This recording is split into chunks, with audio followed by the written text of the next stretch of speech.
Hello and welcome to a ranking of every single hand of the king in A Song of Ice and Fire. Yeah, you can see I've got them all here. It's gonna be a long one. I think it's fair to say, considering how long it took me to rank just like a couple of kings in the previous ones, this might go on for a while. It's also not technically every hand of the king, because there are some hands of the king who presumably exist, but we don't know anything about, right? Like, we don't know any of Aegon V's hands of the king, for example. So it's unfortunately not every hand of the king, but it's probably every hand of the king that we're ever gonna get anything about, right? Unless, you know, the Winds of Winter and Fire and Blood Part 2 are released, tomorrow, which, I mean, it could happen. But until that day, these are the hands we have. Initially, I was just going to do the modern ones, but then I thought, why not do them all? And this is where that leads. As you can see, there's 51. 51 is a lot of hands. It's too many for me to remember what order I put them in, to be honest. I've got them all here in chronological order. So instead of the normal thing that I've done for these rankings of clicking to view them, I've got this block of white to move around and reveal them as we go up the ranking. Don't want to get, art credit. There's an art credit column. I want to give you a sneak preview of who's number one. But yeah, because that'll be like 4 hours from now or something. So without further ado, because I do have to sleep tonight, shall we get started? With number 51, the worst hand of the king in all of A Song of Ice and Fire history. Wisdom Rossart. This art is from the TV show. Now, who is Wisdom Rossart, you may ask? And to which I would respond, "Oh, you're not gonna like this video, because a lot of these people are way more obscure than Wisdom Rossart." He's Aerys II's last hand of the king. He is chief of the Pyromaster's Guild. He's the Grand Master or whatever their title is, and he is hand of the king for about a week, I think. His first act is to kill the previous hand of the king by burning them alive, who we'll get to in not too long. And then the main thing that he does whilst hand is attempt to blow up King's Landing when Aerys tells him to, and is only stopped by Jaime stabbing him. Which is, not great. He rocks up, tries to blow up the capital city, and then is gone. He's sort of the Westerosi version of Liz Truss. Only I guess he didn't succeed in blowing up the capital. Which I don't know if that makes him better or worse. But regardless, it's not just the week that he was in power, because he was also pretty bad before then. He burnt, Rickard Stark, and I guess indirectly caused Brandon Stark's death. He buried all of that wildfire around the city to begin with. That's largely his doing. So, as sort of government measures of success go, deliberately trying to blow up your own city, it's pretty far down the list. I mean, we've all got problems going on at the moment, I'm sure you'll be aware of, but at least we haven't got Wisdom Rossart running the show quite yet. And there is an argument, I guess, that he's only around for a week and he just burns a couple of people. That's all he manages to do. So is he really that bad? But I think the thing is that what will probably happen in Winds of Winter, if it ever comes out in 2059, written by an AI, is there may be a situation where someone accidentally blows up the capital because there's wildfire everywhere. And that is kind of Wisdom Rossart's fault. It's a massive health and safety nightmare. He did not do a risk assessment on that at all.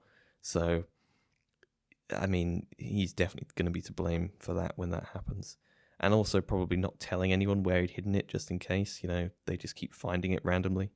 It's like, when the French keep digging up unexploded bombs from World War One, except Wisdom Rossart put all the bombs there and then died. So yeah, he's pretty dire. He's pretty bad. I don't think that's that controversial. And how long did that take? I don't know. Well, number 50 might take even longer because we know a lot more about this guy. It's Unwin Peak. Ooh. Yeah, that's going to keep happening. I'm going to keep accidentally giving you like slight sneak previews of the next one. It's the problem with this new high-tech method of doing this ranking. But Unwin Peak is Hand of the King for also quite a brief period of time. I think about a couple of years, maybe. Oh, also, I guess I should say massive spoilers for House of the Dragon. And probably also Duncan Egg.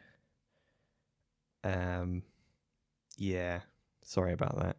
I mean, the Duncan Egg ones, there probably won't be like that many. But I might warn you about those, but not bother with the House of the Dragon ones because there's going to be too many. So with that said, if you're worried about House of the Dragon spoilers, leave now. Are you gone? Okay. So Unwin Peak is hand to Aegon III. After the Dance of the Dragons, he takes over as hand. I've kind of forgotten because there's about 16 hands in a row at this time, and it's very confusing to me. So Unwin Peak is hand for Aegon in like 132, 133, 134 around then. And what does he do? So this is Aegon III's regency, so he's one of the regents. And he basically spends the whole time stacking the court with his loyalists, his family members, his mates, people who work for him back at wherever he's from.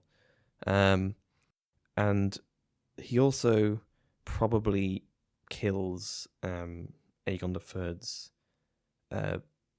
betrothed or married or something, who is Jaehaera Targaryen, who is one of the few survivors of the Dance of the Dragons, Aegon II's daughter.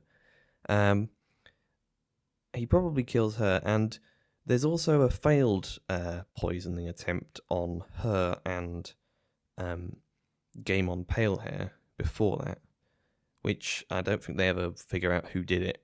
So that was probably him as well, which means he probably poisoned Gaemon Palehair, because Gaemon does die from that, which, makes him probably worse than Wisdom Rossart, because you can't go around poisoning Gaemon Palehair, man. He's the best. He's the best of all of us. But that aside, Unwin Peak then proceeds to, immediately after probably killing, a child, proceeds to try and get his daughter married off to Aegon III, which is pretty bad because he's just he's Unwin Peak. He's not that important. His daughter's not that important. It's a blatant power grab. And as a result of it, everyone gets really annoyed. He has to do that. He has to have a maiden's ball thing, which is an actual thing that happened in history a few times. I think Russia had them quite a lot. But yeah, and he's constantly meddling with that. He's sort of plotting to hurt or injure or defame all the other candidates to be Aegon's bride. So he's just a real piece of work, is Unwin Peak. And then he goes on to end up resigning and then probably orchestrating another plot from the shadows to depose / sort of do another coup against Aegon III and all of his mates. And I don't know what their plan would have been there, but it would probably have been Unwin Peak back in charge. So yeah, I mean, he's just extremely corrupt, extremely power hungry. Yeah, just stacking the court with all of his mates. He's pretty bad. He doesn't start any wars. He doesn't sort of cause like mass homicides. He doesn't do any of that, but I mean, he's just so bad. He's just so rubbish. And also, he tried to poison. Well, he did. He probably killed Game on Palehair. So I mean, what more do you need? God, this is going to take forever, isn't it? I didn't realize I'd be talking for this. Okay, 49. Edwell Celtigar. There's no image of Edwell Celtigar, which surprises me because he is actually a character. There's going to be quite a few of these who aren't actually characters, and they don't have images, but I'm surprised I couldn't find one for Edwell Celtigar. He is Hand of the King to, I believe it is Maegor the Cruel. Yeah. He's Hand of the King to Maegor the Cruel for about 4 years, maybe. Yeah. Which is, I guess, impressive in the sense that he managed to survive that long. But he's not very good as Hand of the King to Maegor the Cruel.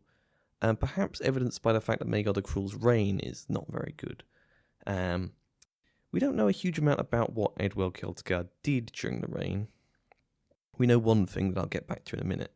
But we know what he did sort of afterwards. He sort of abandoned Maegor, and then Jaehaerys appointed him as Master of Coin, and then he did a bunch of unpopular taxes, and so on and so forth. Classic Celtigar stuff. You know the drill. You'll get him confused with Bartimos Celtigar, who does the same thing in the Dance of the Dragons, which is perhaps why no one makes a picture of this guy, because he's just the same as the other guy, but, you know, not actually even much less of a character. But why is Edwell Celtigar this low? I mean, being on the side of Maegor the Cruel is kind of bad. It marks you down. But really, there's one thing he does, which we're going to see coming up again and again, and we already have kind of seen with Unwind Peak, which is trying to pimp out various family members to the king at the time. With Unwind Peak, it's I guess it's not that bad. It's more like a regular arranged marriage, you know, and it's not like Aegon III is some lecherous fiend. He's like a 11-year-old. But Edwell Celtigar tries to marry off both of his daughters to Maegor the Cruel. His daughters at the time being 12 and 13. And this being immediately after 2 of Maegor's 3 wives have died. One of them in a horrific torture that is so horrible, Archmaester Gildane doesn't even tell us about it. So yeah, I don't know how you can do that and not be a horrendous human being, and therefore also a horrendous hand. And you know, there are some horrendous human beings who are higher up this list, but they have redeeming qualities, whereas Edwell Celtigar does not. So, number 48, and I have actually forgotten who this is, so it's a revelation to me as well. It's Owen Merryweather. I think there were other images available, but I like this one from the CK3 Game of Thrones mod. Owen Merryweather, see, it's very confusing. All of these people tend to be exactly like their sons / grandsons / great-grandsons, and they all generally have similar sounding first names. Owen Merryweather is the grandfather of Orton Merryweather. So Owen Merryweather is hand to Aerys II. Orton, who will show up later, is the one who is hand to Cersei. And Owen Merryweather is, I think he's the one who's called the Chuckler. He spends all his time laughing at Aerys II's jokes and that kind of thing. But he isn't actually hand for very long. He's only hand for about a year. And during that year is when Robert's Rebellion starts, and Owen Merryweather does not handle it very well, to say the least. I mean, he sends out letters to everyone saying, "Oi, we're going to kill you," kind of thing, unless you surrender. And of course, nobody does surrender. And then he just sort of sits in the capital doing nothing, until Aerys gets annoyed with him and kicks him out. So yeah, I mean that's pretty bad, considering that most of these hands aren't going to lose a civil war. There's not many that do that. Owen Merryweather is one of them, and he's completely useless in every other capacity as well. He's old. Look at him. Look how old he is. I mean, there's not a lot to say about him, but I think that sums it up. He's just pretty useless. And above him, we may have more to say. Oh no, I forgot. I thought it was someone else. Well, we will probably have more to say about Ambrose Butterwell. Now, this guy is in the Dunk and Egg books, so this is where I will say spoilers and put up a spoiler warning. This will be for season 2 of Dunk and Egg, presumably. So skip to the time on screen right now, creating more editing for myself.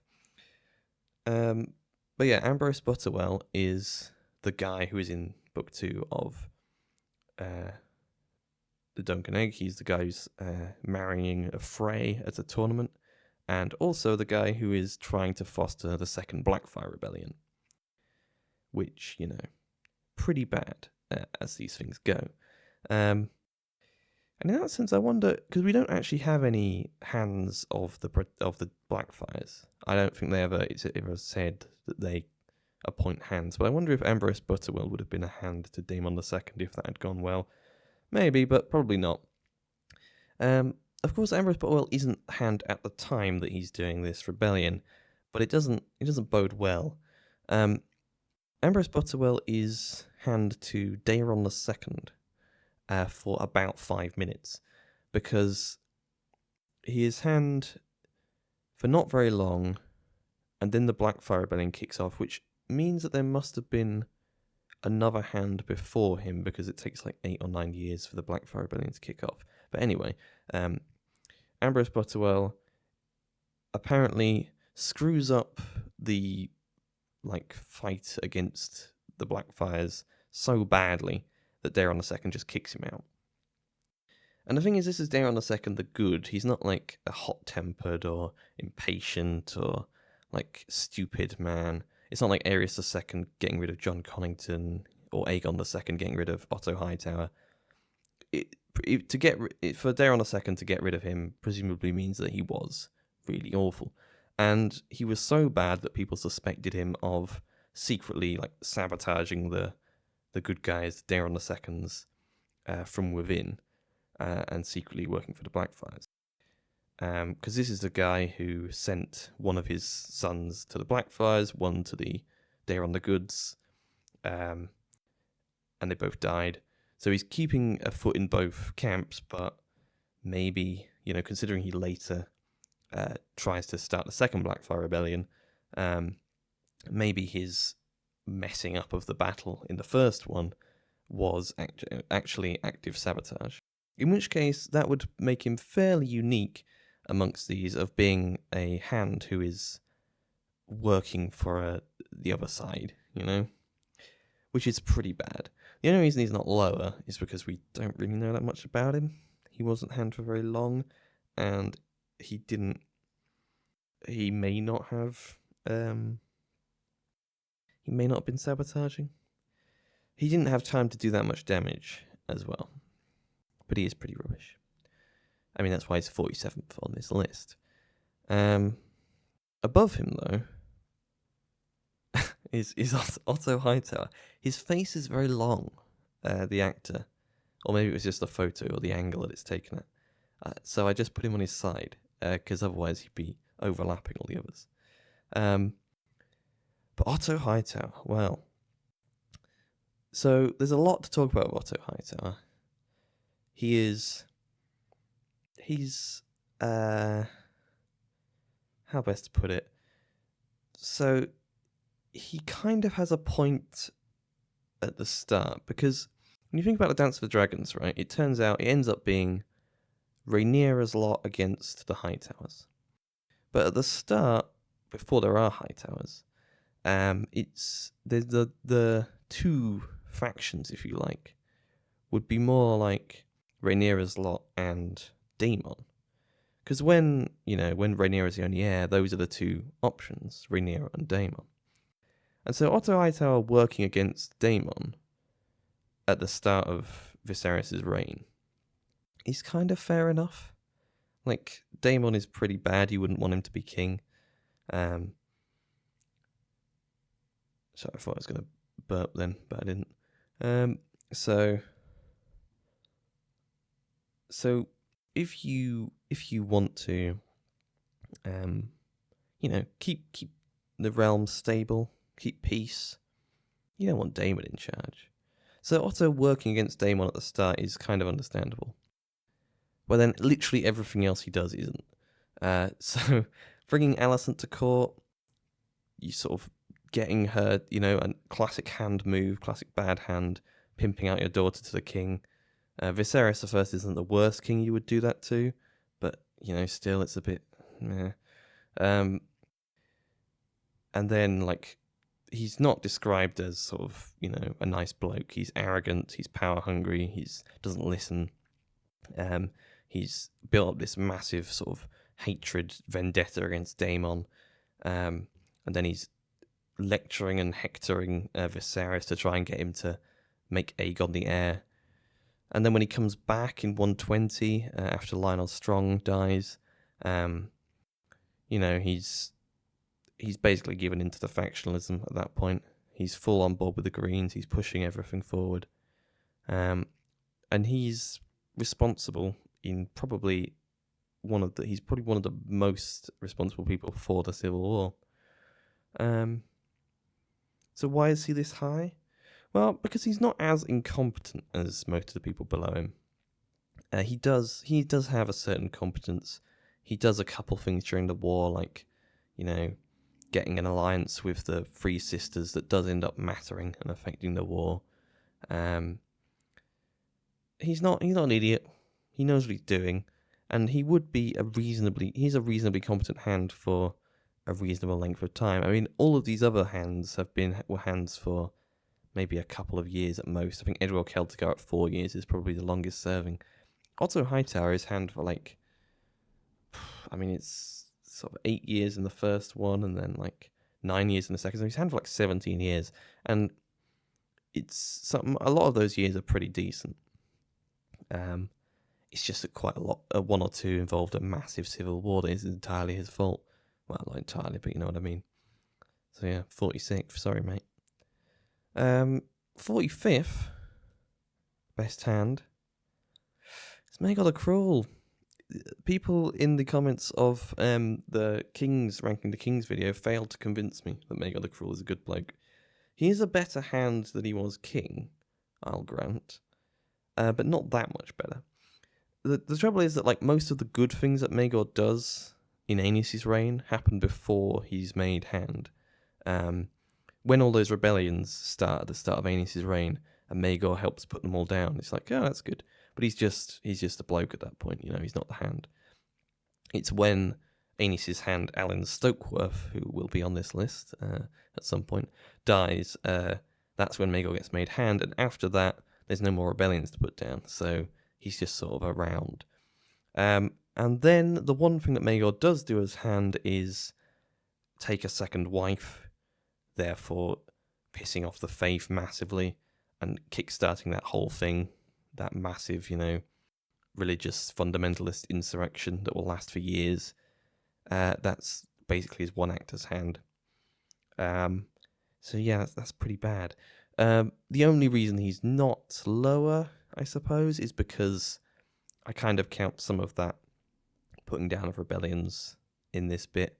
And he does agree to go and get banished for 5 years rather than just starting a civil war, which is a low bar. It's a low bar, but I mean, he does jump it. So I guess we should be impressed about that. Well done, Maegor the Cruel. Though I imagine it was probably just Visenya telling him, don't start a civil war now, just wait for Aenys to mess it up and then come in. But, I guess we've got to give him something because otherwise he'd be even lower. 44th hand is Harris Swift. This is our first modern, the first one who's actually in the main series. This art is by Maximilian Robb. That reminds me. When I googled Harris Swift to get this art, I was once again greeted with the Harris Swift X Vargo Holt image that is forever burned into the back of my eyeballs. and it's flashing on screen right now just so it can be burned into the back of yours. But anyway, that has not affected Harris Swift's ranking on this. I mean, Harris Swift he doesn't do anything particularly horrendous. He's not hand for very long, as is the case with most of these hands, actually. I mean, there's 51 of them, and the series has only been going for 300 years. That's an average of 6 years per hand. Harris Swift does not make that. He's like for a couple of months. He's Cersei's hand. He's picked exclusively because he's a cowardly pushover who will do whatever she says. And that's pretty bad. And in the council scenes, he's always like confused. I was like reading one of them before this, and there's a bit where they're talking about Davos, the Onion Knight, and who's been killed or who's been captured. And Orain Waters makes a joke about, oh, who will Stannis replace him with? The Turnip Knight? And Harris Swift is like, the Turnip Knight? I haven't met this knight. Who is this? And everyone just sort of is like, for God's sake, Harris, can you not? Why do you always ruin everything? So he's a bit of an idiot. He's a bit of a coward. Doesn't know what he's doing. The only one thing that kind of stands against that is when Qyburn goes to Cersei's place when she gets captured and tells her what's going down. He says the realm is being run by Harris Swift and Grand Maester Pycelle. And you think, well, I guess that means that Harris Swift must have stepped up in some way after everyone runs off, after Orain Waters runs off, after Orton Merryweather runs off. Harris Swift must have been like, this is my chance, I've got to make sure the realm sees this through. I have no idea. But that kind of could have happened. We could have done something. But apart from that, he's just a bit of a cockerel, a cowardly sort of yellow cockerel is what his General Lannister calls him, I think, because that's his sigil. Above him, though, Ned Stark. I mean, so he starts a civil war. He doesn't mean to. He really didn't. He wasn't honest. He does start a civil war. And the thing is, like, he does eventually try to not start a civil war by confessing and saying, oh, sorry, mate. But that's exclusively to save his daughters, which I know is like, you should do that. But you should also have done it to not start a massive civil war. And it's not, because even though, like, Stannis would probably be a better king than Joffrey, it's not really about that for Ned. It's just about what, what's the letter of the law says. He gets Robert Baratheon killed, indirectly, of course, but it is his fault, which, I mean, if we look at these previous ones, how many of them got their king killed? I mean, Unwin Peake may have wanted to. Otto Hightower may have been involved in Viserys' death. Maegor the Cruel may have been involved in Aenys' death, but none of them definitely. Ned Stark definitely got Robert Baratheon killed. So why is he this high? Well, because he's Ned Stark, man. He's very just.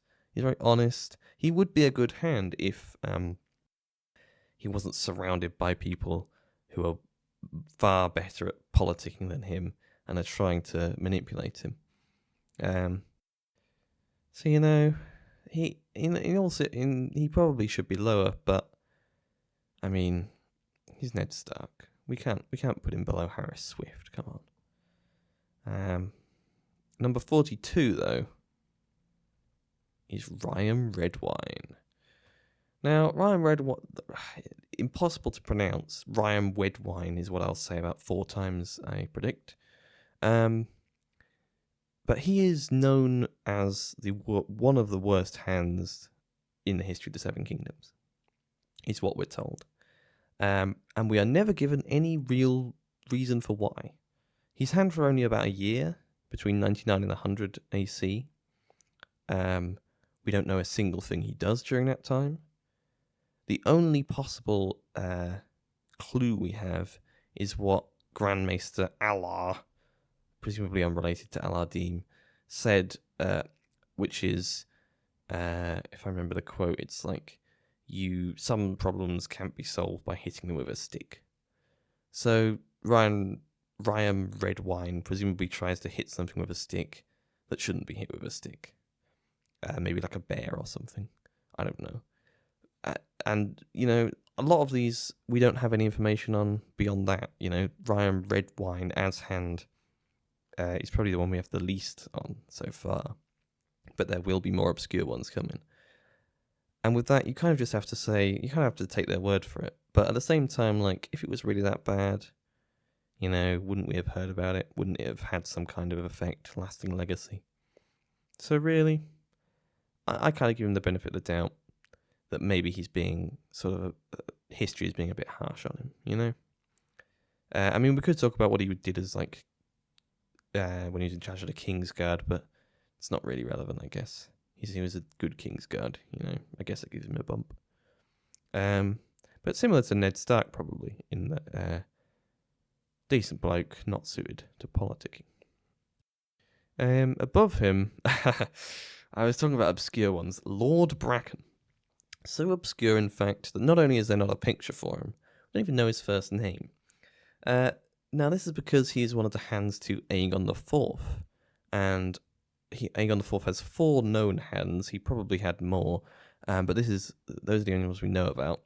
And this is the one he's ranked lowest. So, in keeping with the tradition that we've started with Edwell Celtigar mainly, but also Otto Hightower, Unwin Peake. That's all of them so far, but there will be more. Lord Bracken is another pimp out your daughter's hand. You know, keep the traditions alive, that sort of thing. And he is, the only thing we really know about him is how power hungry he was. He gets one of his daughters to be Aegon IV's mistress, starts talking about, oh yes, we're going to, he should divorce his wife and marry my daughter. Aegon IV hears about this, gets rid of him. Then he comes back later with another of his daughters, who he once again gets to be one of Aegon IV's mistresses. But then she cheats on him, maybe, and that gets Lord Bracken and his daughter killed, executed. So, I mean, it's not much to go on, but I think it's fair to say he's not very good. He doesn't do anything, like, horrendous. He doesn't start any civil wars, looking at you, Ned Stark, at least that we know of. And we don't know anything more about him. We don't even know his full name. But, I mean, I think that's pretty bad, isn't it? Lord Bracken. Maybe don't do that next time. No one's going to learn from your mistake there, Lord Bracken, let me tell you. Oh, and he's part of Aegon IV's court, so, you know, corrupt, yes men, you know, neglecting everything, that kind of thing. So, pretty bad. Number 40, Carlton Chelstead. This art is by Wildfire Fruit Jars. I mean, it's a great name. I love the name Carlton Chelstead. He is one of the hands of Aerys II. He's the one before Wisdom Rossart. He's not around for very long. One of the things he does when he's hand is, I think, egg on Aerys II. And before that as well, he's like egging him on against Rhaegar. You know, he's saying, "Oh, Rhaegar's plotting to overthrow you, mate. He's gonna, you know, organize a rebellion." He says this a couple of times, so that's pretty bad. You know, feeding the Mad King's paranoia, pretty bad. But the reason why is this high is because he goes out like a champ, I guess. I don't know, is that a phrase? He finds out about the wildfire plot, and he tries to convince Aerys. He says, "Don't do it." He begs him, he pleads him, he threatens to resign. Aerys says, "Fine," and burns him alive. So, you know, he stands up to the Mad King, and it doesn't work, obviously, but it's still pretty, I mean, impressive to, you know, not go along with it, not try and escape, try and save the city. He tried to save the city. He obviously, and, you know, it's not really his fault that he got burned alive. there's probably not much more he could have done. But, you know, he still kind of asked for it. He was working for Ares this whole time. He egged him on against Rhaegar. He's not a good bloke, but I quite like that this character, who isn't really a character, gets that nice moment of almost redemption, you know, at the end, by being horrifically burned alive, which is, as we all know, the best way to redeem yourself. Above him, though, in number 39, is Septon Murmison. This art is also from the TV show. I don't know. I mean, this is all from like lore stuff. I'm amazed that Septon Murmison made it into the lore. I mean, I'm amazed about a lot of things, but that is quite amazing. Especially because who is Septon Murmison? So he's one of the hands to Aenys. Aenys. He's late on. He's between 39 and 41 AC. So at the end of Aenys' reign. And he's basically brought in to try and deal with the Faith. You know, the Faith are kicking off. This guy is a Septon. He's well liked by the Faith. He's supposed to be a miracle worker. So they bring him in, Aenys does, and tells him to sort out relations with the Faith, which is a pretty good move, you know. Getting one of their own. It doesn't work, though, except Murmison fails miserably in his attempts to reconcile with the Faith. And to be fair, is it his fault? Could anyone have reconciled at that point? Probably not. I don't know if there is someone who would have been able to do it. But Septon Murmison fails. He fails at a very difficult task, but he nonetheless fails and gets ripped to shreds by a mob, which is, you know, reminiscent of the High Septon in the main series. So yeah, not much to talk about Septon Murmison. He's a failure, but he is at least, unlike most of these, at least he's trying, you know, to do something good. You know, I think the only others trying to do something good here are like Ned and probably Ryan Red. I knew I would do it. Ryan Redwine. Everyone else is just horrible. But Septon Murmison, probably a decent bloke. Just weighing over his head. Number 38. Speaking of decent blokes weighing over their head, it's Barristan Selmy. Now we're including him because he is the hand to Daenerys, which is kind of vague, not quite. You know, compared to all the other hands, he's the lowest ranked of the pretender hands. But I mean, Daenerys never appoints him as her hand. She's way out the city by then. He just sort of appoints himself as hand. And his only real act as hand is to overthrow Hisdar and install a shave pate Grey Worm coalition to rule Meereen. Which, I mean, it's not ideal. I mean, it's probably a Ned Stark situation where he doesn't quite know what's going on.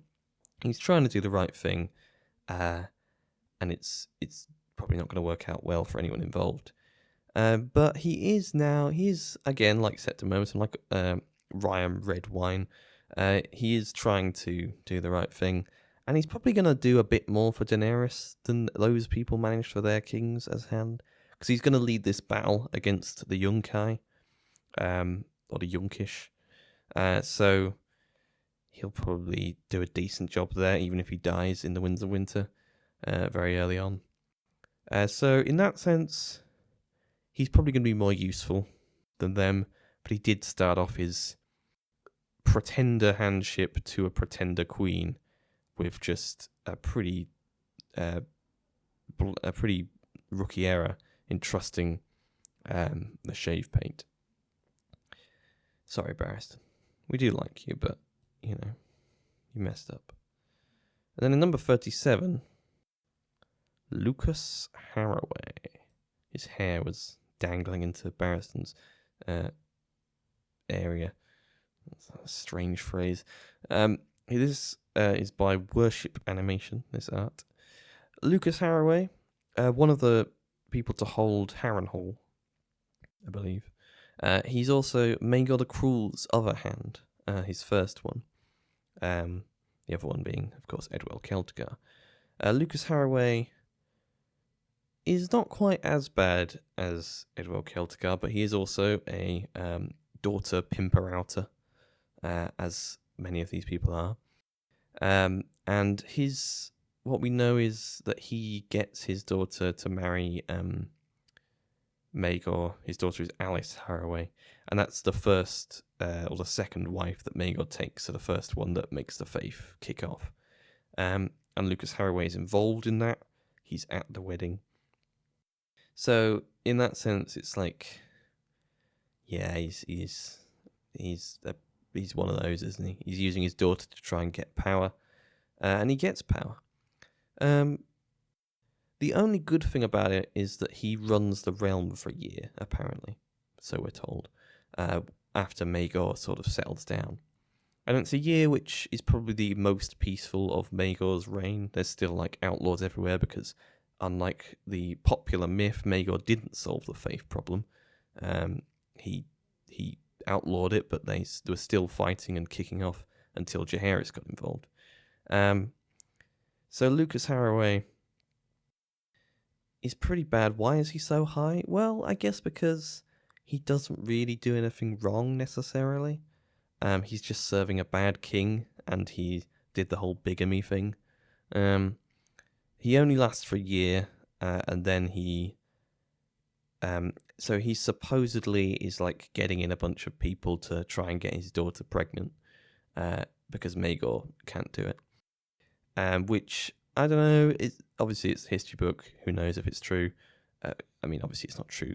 Who knows if it's true within the context of the story. I reckon probably not. I reckon based on these things where there's like loads of false confessions under torture and stuff, he probably didn't do it, which is because there's a line about like he had no idea this was happening, even when the people who were supposedly working for him had all been captured and were being tortured, which you'd think if like 20 of your agents in a scheme suddenly vanished, you'd be like, maybe something's going wrong. So either he's a complete blithering idiot, or he didn't do it. And I suspect he probably didn't do it. This is the sort of scheme to get his daughter pregnant. I mean, I don't think that really affects whether he's a good hand or not. But I thought it would be worth mentioning, since it's the only other thing we know about him. But here he is. I mean, we're going to get to people who we know less about. Lord Bracken was pretty bad, but we're going to get to something even worse. Is this one of them? No. This is Mace Tyrell. Now, Mace Tyrell is one of the two hands who is hand both to a pretender and a real king. He's not hand to either for very long, or at least not yet. So he's hand to Renly.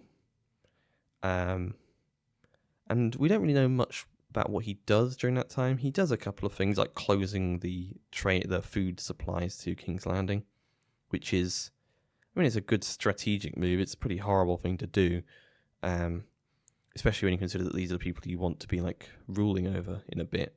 Although they do forget about it, which is convenient, but you know, they might not do that if they knew it was Mace Tyrell doing it. And then he switches sides, and then, you know, after Renly dies, so he stops being the hand there.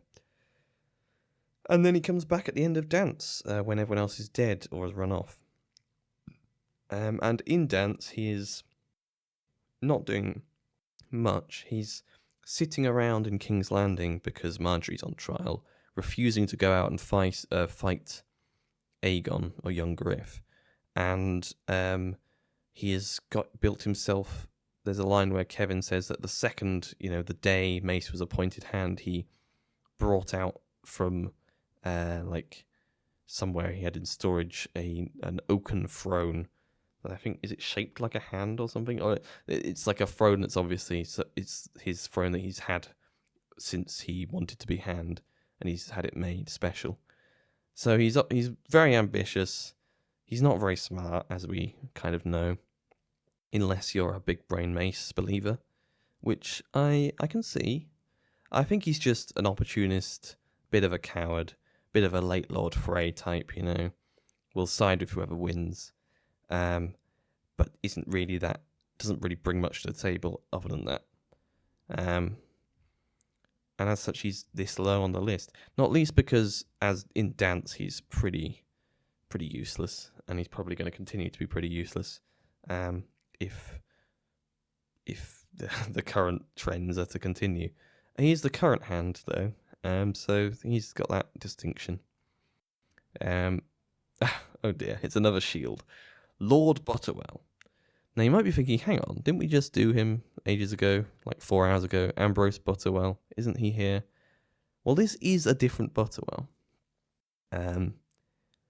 What do we know about him? Well, and I did have a look because I thought, are they possibly the same person that have been confused? But no, it's from a line in one of the Duncan Egg books.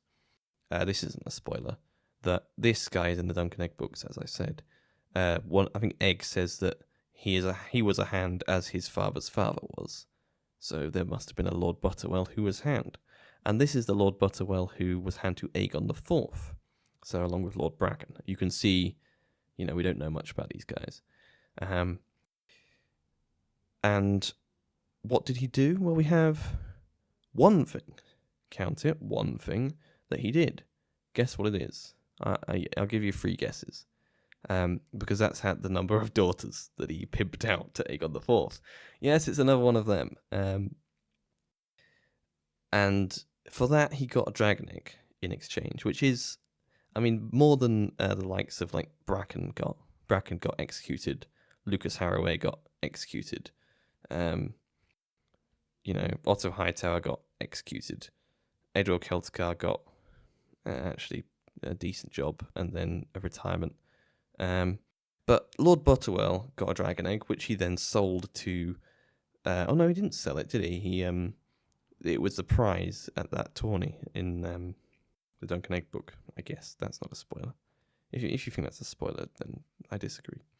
But yeah, that's all we have for Lord Butterwell. Why is he here then in 35th? Well, he's an Aegon IV guy, so he's probably pretty bad. We don't know anything about him. We don't know how long he served for. We don't even know when he served, other than it was in Aegon IV's reign. So 35th seems about right for him. There's one other thing that I'll mention, which is that Maester Pylos does this. He does this ranking, kind of, at one point in the Davos chapter, where Davos is talking about hand to the king, and Maester Pylos has like a little thing he says about all of them. He says, Otto, he was, smart or whatever, but he was a bad king. He says, another one he lists, I think maybe Ryan Redwine was a good king, a good bloke, but a good fighter, but not a good king. Oh no, there's someone else he mentions. And one of them is Butterwell, he says, was like witty, or he was renowned for his wit, but he was a bad hand. And we don't know which Butterwell he was talking about. He could have been talking about this one, he could have been talking about this one. So, I don't know. Who knows? This one is definitely known as a bad hand, Ambrose, but then maybe Lord Butterwell is as well, presumably. He did pimp out 3 daughters, which is currently the record, and I think won't be topped. Edward Celticar tried to do it too, but failed.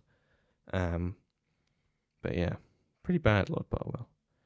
In 34th, now this is perhaps the most controversial ranking on this list, Grand Maester Muncan.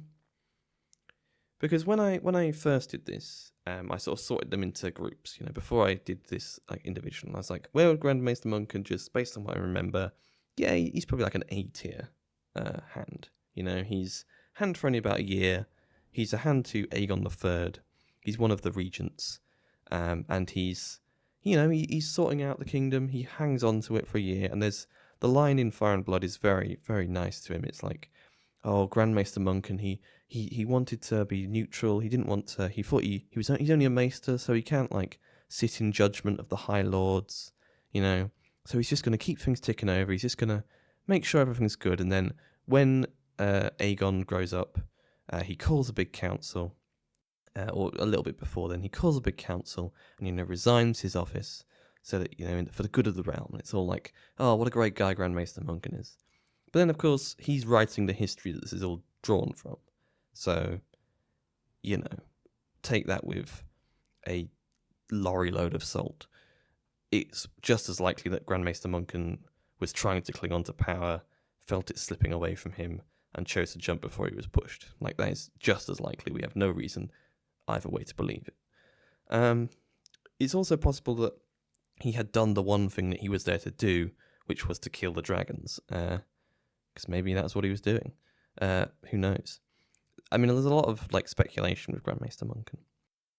And the reason I put him so low is because of one of the other things that's speculation, which is he is definitely working with Unwind Peak.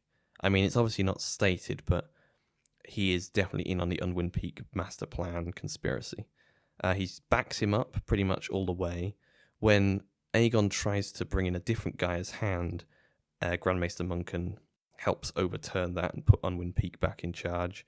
When Unwind Peak when there's a coup later on that is probably partly done by Unwind Peak, Grand Maester Munken is working with the coups. He's like trying to get Aegon III to give in, all that stuff, and we'll get onto that in more detail when I talk about the main guy involved in that coup. And there's a lot of them. In fact, I should probably just mention it now because Aegon III, there's a coup attempt where after the bank fails, which has the Rogare family, one of whom is Viserys II's wife. There's lots of instability in King's Landing, and there's an attempt at a coup by the Lord Commander of the Kingsguard, who is Master Waters, and a bunch of other people who are working with him, and they're probably all being controlled behind the scenes by Unwind Peak. But Aegon III, Viserys, and a bunch of other people hide in Maegor's Holdfast, is it? Or in somewhere, and then they hole up there for a bit, and then the coup sort of peters out, and Aegon III is able to take back control of our borders on June the 23rd. And so Grand Maester Munken is in on that coup, definitely. There's things he does, like Master Waters then gets stabbed, and then Grand Maester Munken tries to treat him, but oh no, Master Waters died. I guess he won't be able to name all of the other people involved in this coup now. Well, isn't that convenient, Grand Maester Munken? There's another bit that's like there's when Unwind Peak is doing all those like bride the maiden's ball thing where all the potential brides of Aegon III are coming up. Munken is involved in disqualifying some of the other people from that. I won't go into details on that because it's a bit weird. But yeah, he's helped Unwind Peak on that one. There's other stuff he does. I mean, he's clearly he's probably also like, I mean, there's another one. Corlys Velaryon, he might have killed him. Corlys Velaryon falls down some stairs. Who's the first person to make it there and see him and pronounce him dead? Grand Maester Munken. I mean, did you push him down those stairs, Grand Maester Munken? I think you might have. So this is mostly just because I have a sort of conspiracy, a Grand Maester conspiracy about Grand Maester Munken. But I mean, even if none of that's true, then he would probably be a lot higher. So this is my personal ranking, and that's why he's down here. Oh god, that was a long rant about Grand Maester Munken. I probably missed some things out as well. It's just the many crimes of Grand Maester Munken. Number 33, Criston Cole, the second Lord Commander of the Kingsguard on this list. After Barristan Selmy was on there as well. So and Ryan Redwine, they don't make good hands. And Criston Cole doesn't either. The thing is, like, he is also remembered as one of the worst people in Westerosi history. And I think part of that is because his role in the dance kind of changes from the main series to Fire and Blood. Because in the main series, they seem to think he was more important than he actually was. And that's probably just a bit of retconning. But as Hand, he is okay. I mean, he's not doing it for very long, and he's basically spends all of it in the field at the head of an army. So he becomes Hand, Aegon says, right, go do something. He goes and does something. He goes around and captures some places, burns some places, beats some armies, captures Harrenhal, goes on a march, gets picked off by all of the black supporters, comes up against like a big army. His army is depleted and starved and everything. And Kristen Cole does two things apparently. He says, if we surrender, will you let my guys go? They say no. And then he says, okay, well, if we have a 1v3 fight, me v you 3, I think they're like Roderick the Ruined and a couple of other weirdos. He says, if we shall we have that fight, and if I win, you back off. And they say no, and they shoot him. So he does all right. He's a fine-ish battle commander, though he does get his entire army killed. But that's more because Aemond is an idiot and doesn't listen to him probably. So he's not awful, but he's also not very good. That army getting destroyed is pretty bad for the Greens' war effort. So I mean, yeah, he's not the worst hand in the world, unlike what some people remember him as, but he's also not the best. Number 32, Marston Waters. Yeah, I think this is an actual person. I think this is because this was from a fan casting. I couldn't find an art of him, or at least not one that I could easily get a face from. So Marston Waters is just a knight. He's a bastard knight. He's just one of Aegon's, one of the hundreds of knights that they have. He helps Aegon II escape to Dragonstone during a dance, and then gets named to the Kingsguard as a result, and then eventually gets put as head of the Kingsguard. So he's our fourth head of the Kingsguard on this. Is he the last one? I can't remember. Possibly. Is he the best one? I guess we'll see. But yeah, and so he is hand only briefly because there is the other hand at the time of this. So Aegon III has like 1 million hands, right? There's Unwin Peak, and then he resigns, and Thaddeus Rowan comes in, and then Thaddeus Rowan gets overthrown in this coup, and Marston Waters is installed. And Marston Waters is probably acting on orders from Unwin Peak. He's probably just doing what he's told. He's just following orders, which is no excuse, obviously. But the one thing that Marston Waters you really like him for is that when Aegon III and Viserys hole up in Maegor's Holdfast or wherever it is they go, Marston Waters could try and storm it, but he doesn't. And the history books record that this is because he can't bring himself to sort of attack the king that he is sworn to protect. And so he just sort of stands outside trying to convince them to open up and saying, no, honestly, we're the good guys. Thaddeus Rowan was like doing something really bad. That's why we had to coup him. Again, it's a history book. Who knows if that's actually what happened. But there's no real reason for it to be biased in favour of Marston Waters. Like, it doesn't pull its punches on people like Unwin Peak, Those are very much the losers of history. Although one thing I should have mentioned of Unwin Peak is we don't know what happens to him after. Like, the last we hear of him is that he was probably behind this coup. And then who knows what happened next. So he might have done more horrendous things in Fire and Blood Part 2 to be released in 2075. We don't know. Marston Waters, though, we do know he dies as a result of this coup. As I said, Grand Maester Muncan probably killed him.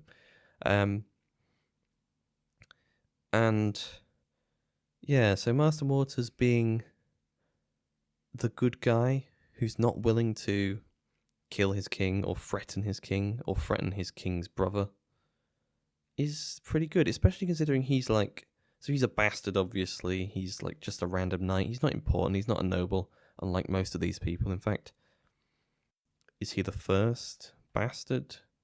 Is he the first? No, Wisdom Rothside is the first lowborn, I guess. And then Master Waters is a bastard, but presumably of Highborn, and then Monken we don't know. And Murmison we don't know. But still, he's a bastard who is obviously not important. He gets raised way too high to the white cloak of the Kingsguard. But then as I think Littlefinger says at one point, people like Osmond Kettleblack, once they put on that white cloak, it does things to them, They start thinking, oh, maybe I am an honourable, decent bloke after all, despite everything else I've done. And I quite like this as another example of that. Marston Waters, being just sort of a regular knight, not like that impressive. But then he becomes a Kingsguard, and that sort of makes him better. Even though he stupidly goes along with his coup, eventually he realises that it's a bad idea, and that's why the coup fails, basically, because Master Waters says, oh yeah, sorry, I guess Thaddeus Rowan wasn't actually doing some bad stuff with the Rogare Bank and all that. And he dies for it, killed by Grandmaster Monken. So yeah, not actually that bad, 32nd. You will notice, though, we've had 20 hands now, and we're still at guys who are, doing coups against their kings.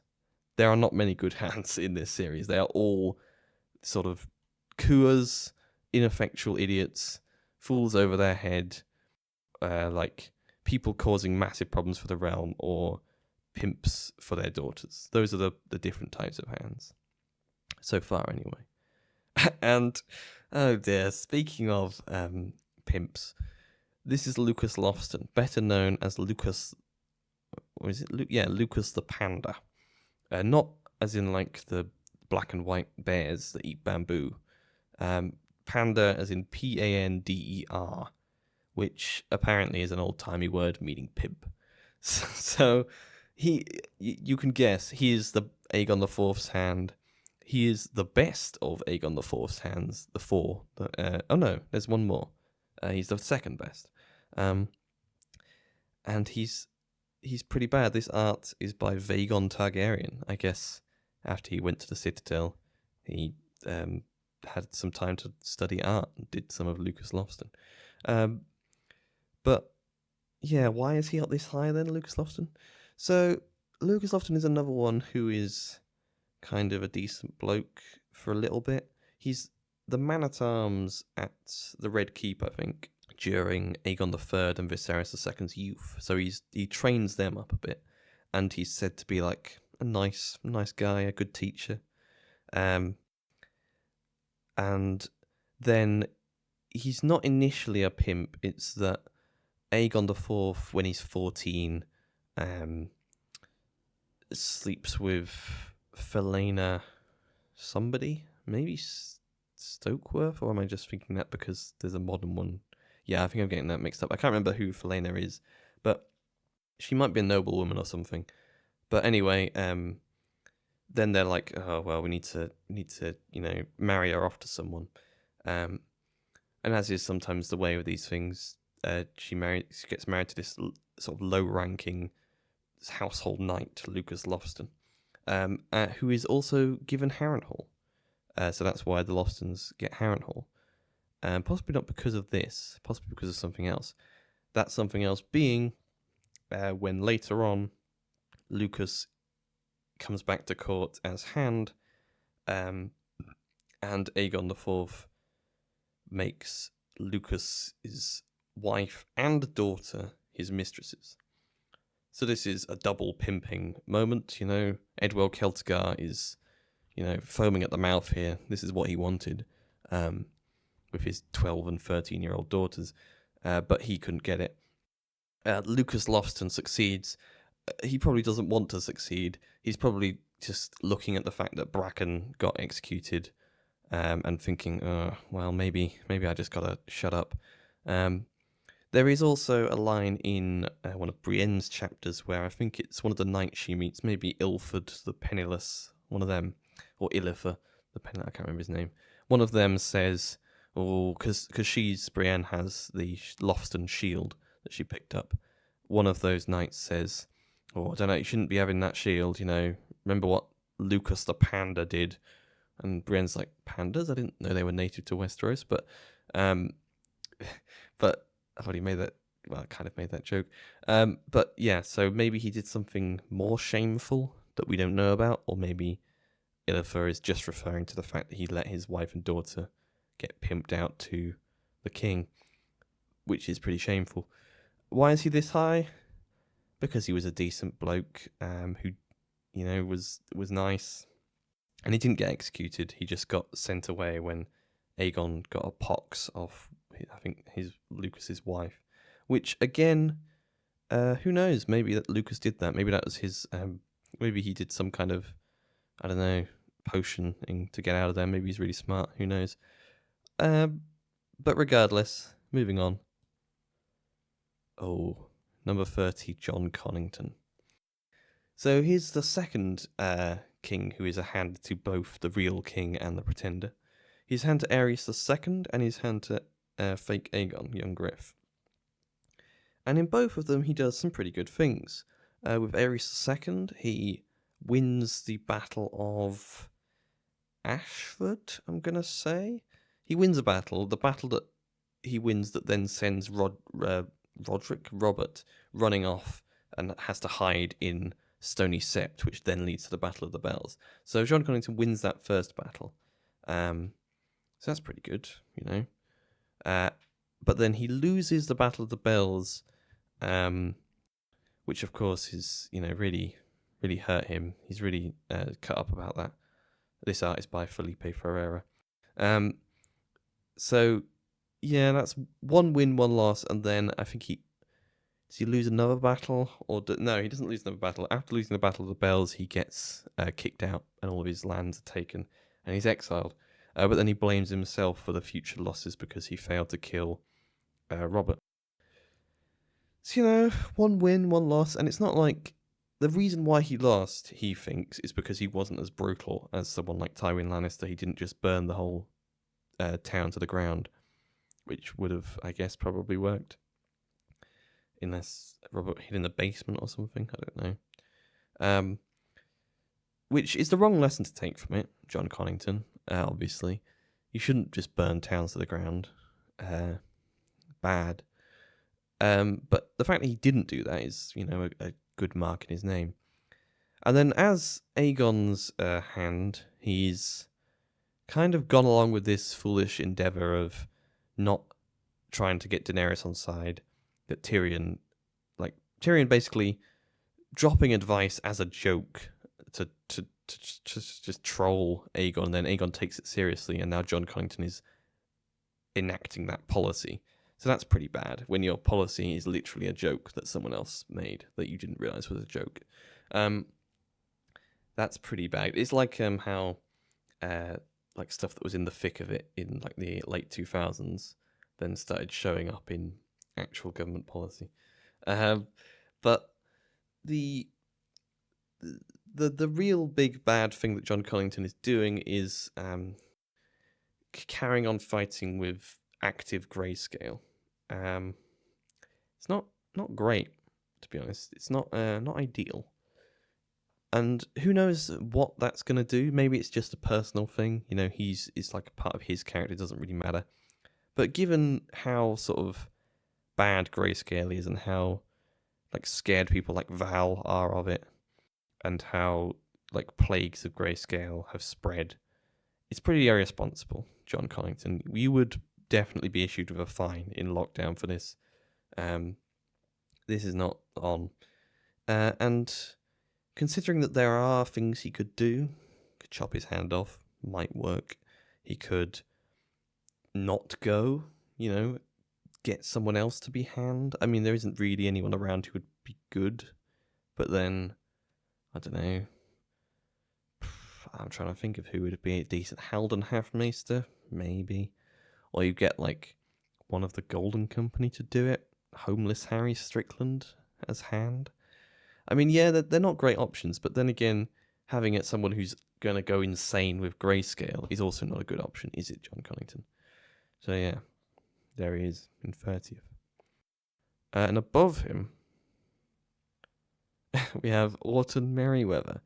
No one tell Quinn the GM that I ranked Orton Merryweather above John Connington, because Orton Merryweather is one of Cersei's hands.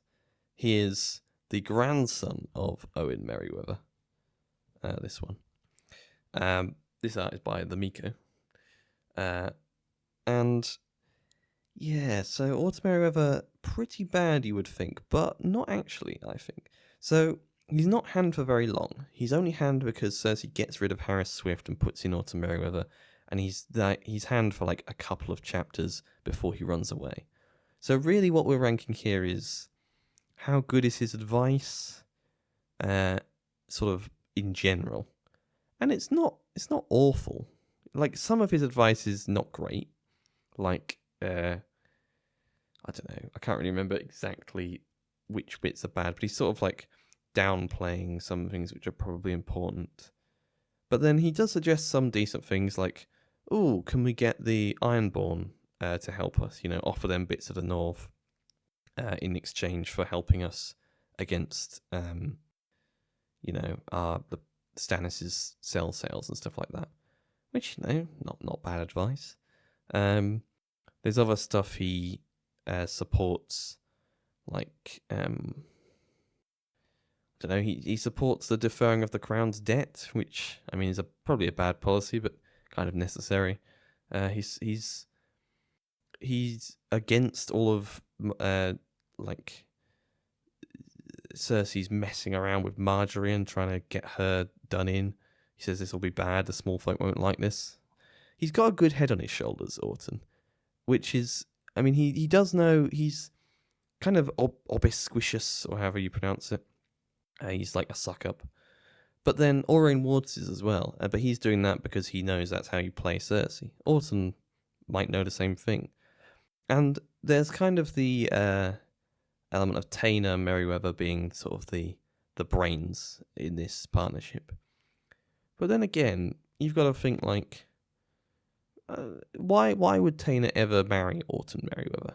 Like, when he's like an exiled nobody in Essos. He must have something about him. And I reckon it's probably that he is smarter than he lets on. You know, big brain Orton. That's my theory. Maybe not as smart, but I reckon he's like a sort of power couple, him and Taena. And Taena is like, and there'll be the people who think that Taena is the brains and Orton is an idiot will like underestimate Orton, and the people who think Orton is the guy in charge and Taena is just his wife will underestimate Taena. And it's like a double. Whoever you're underestimating them, you know. And part of that is he's run off, you know. He's made a break for it. Because he knows when the jig is up, and he's gotten out of there. So, you know, he's got a good head on his shoulders. He hasn't started any coups. He hasn't started any wars. I think he's all right. Again, not a good hand. Hand for like a month, maybe. And he's number 29 out of 51. We'll soon be at the halfway point, and we're still at people like Orton Merryweather. So is number 28 going to be any better? No, it's a shield. It's Jon Hightower. Now, tell me your favourite fact about Jon Hightower. I'll wait. There's one fact, other than, I guess, the fact that he's called Jon Hightower, and that he's hand for Aegon IV. He's the best ranked hand for Aegon IV. His one thing that we know he did is bring Serene of Lys to court, who is a sorceress, and who becomes Aegon IV's mistress, and then gives birth to Shiera Seastar. So that's interesting, I guess. It isn't, but I suppose the good thing about Jon Hightower, because that is literally all we know, he was hand for the latter bit of Aegon IV's reign. We don't know how long. Probably no more than like 5 or 6 years, I think. But, you know, he doesn't pimp out any of his daughters, that we're told, which is a unique thing among Aegon IV's hands. So, win an award. And that thing about him like knowing this sorceress in Lys reminds me a bit of like Leighton Hightower in the main series, who spends all his time with like the Mad Maid, looking in crystal balls and stuff. So there's kind of a connection there. I don't know if that means anything. I mean, yeah, we know nothing about John Hightower. Why is he 28th? I mean, he's hand to Aegon the Fourth, so he's probably not that good. Probably part of the corruption, but we don't really know. I mean, he's here. He's indirectly responsible for Shiera Seastar existing, so that's something, I guess.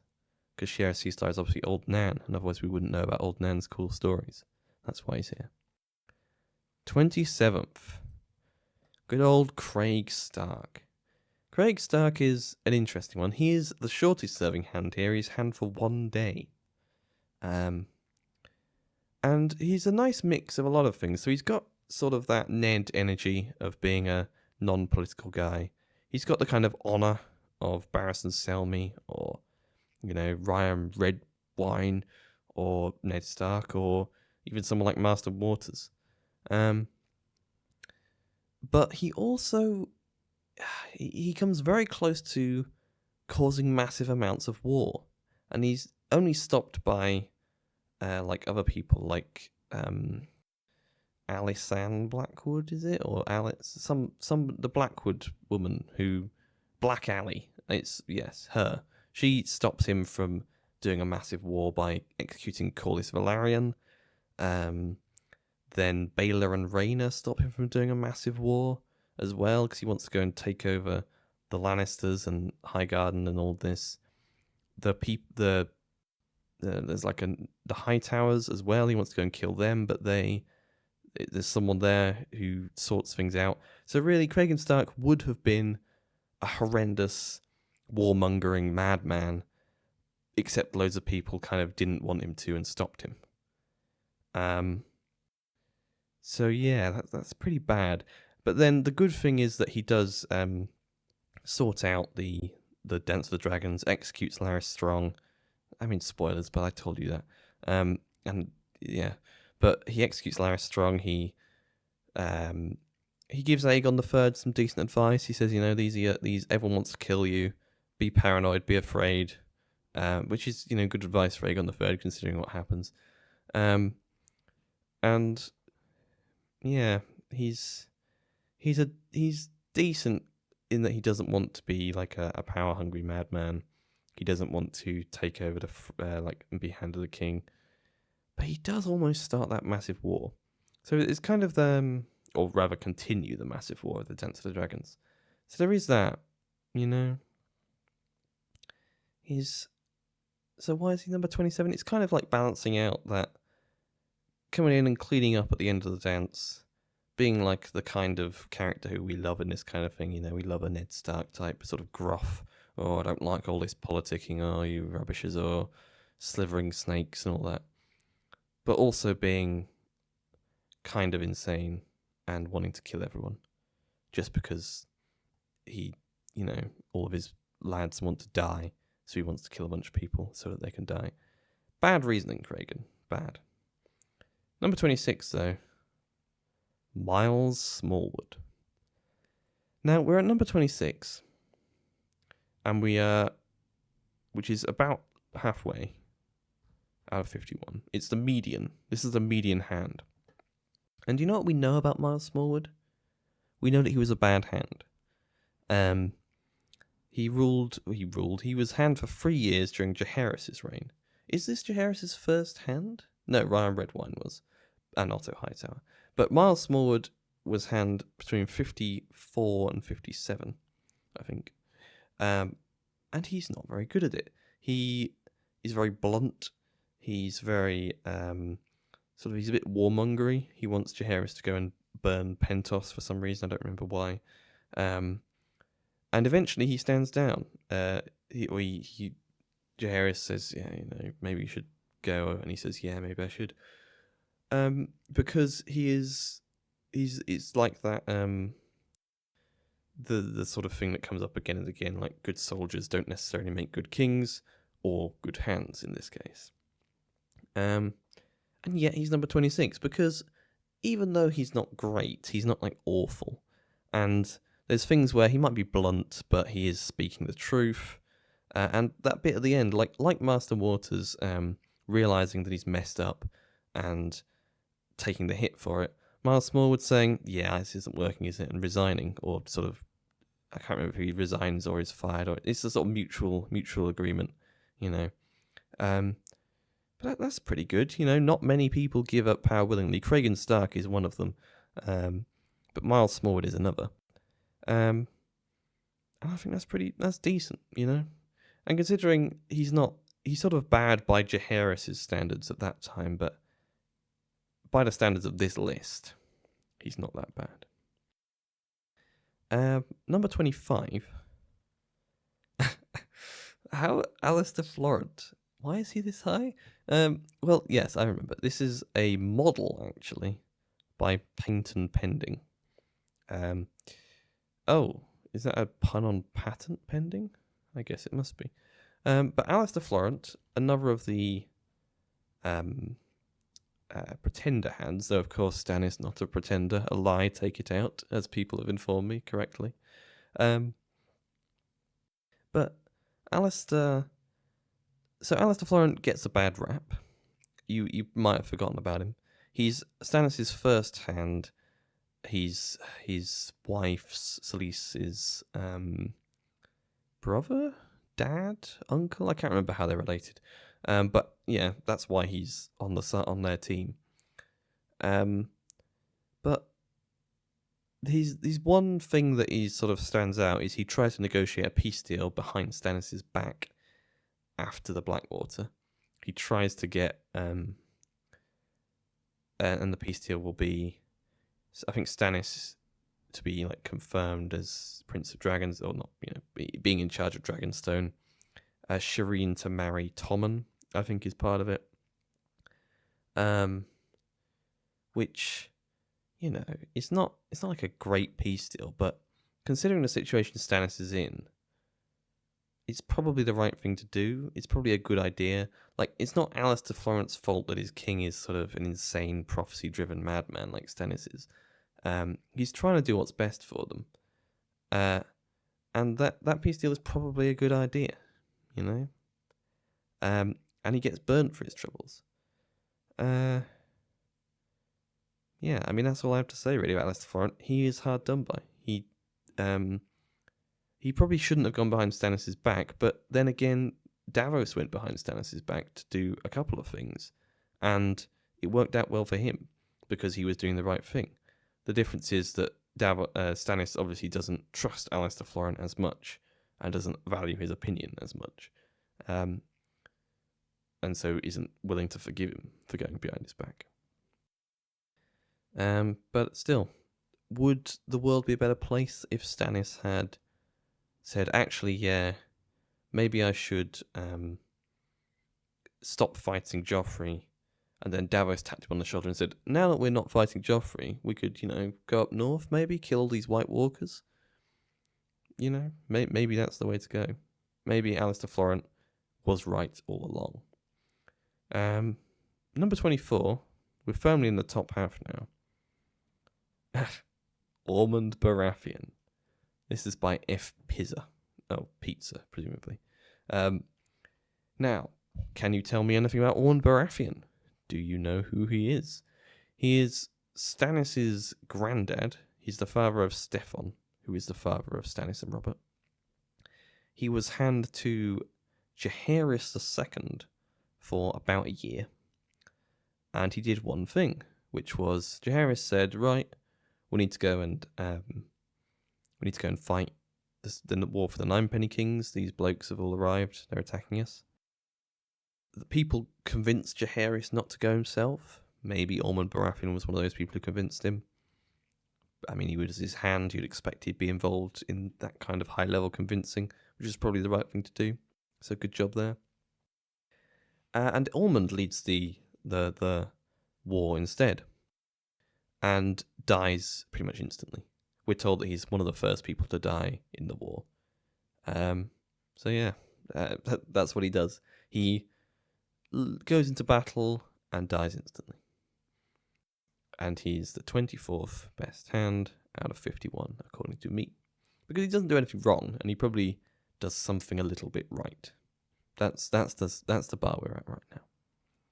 Number 23, is Edmund Tully. Now, you might look at that name, you might look at that face, drawn by the Artial, or possibly the Artial, and you might think, well, this sounds like someone who we know something about. And kind of. He's Aegon I's second hand. He serves between 7 and 9 AC. He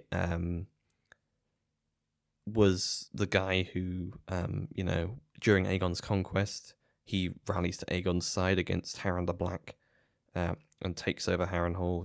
Helps the taking over of Harrenhal, and so he becomes one of Aegon's supporters.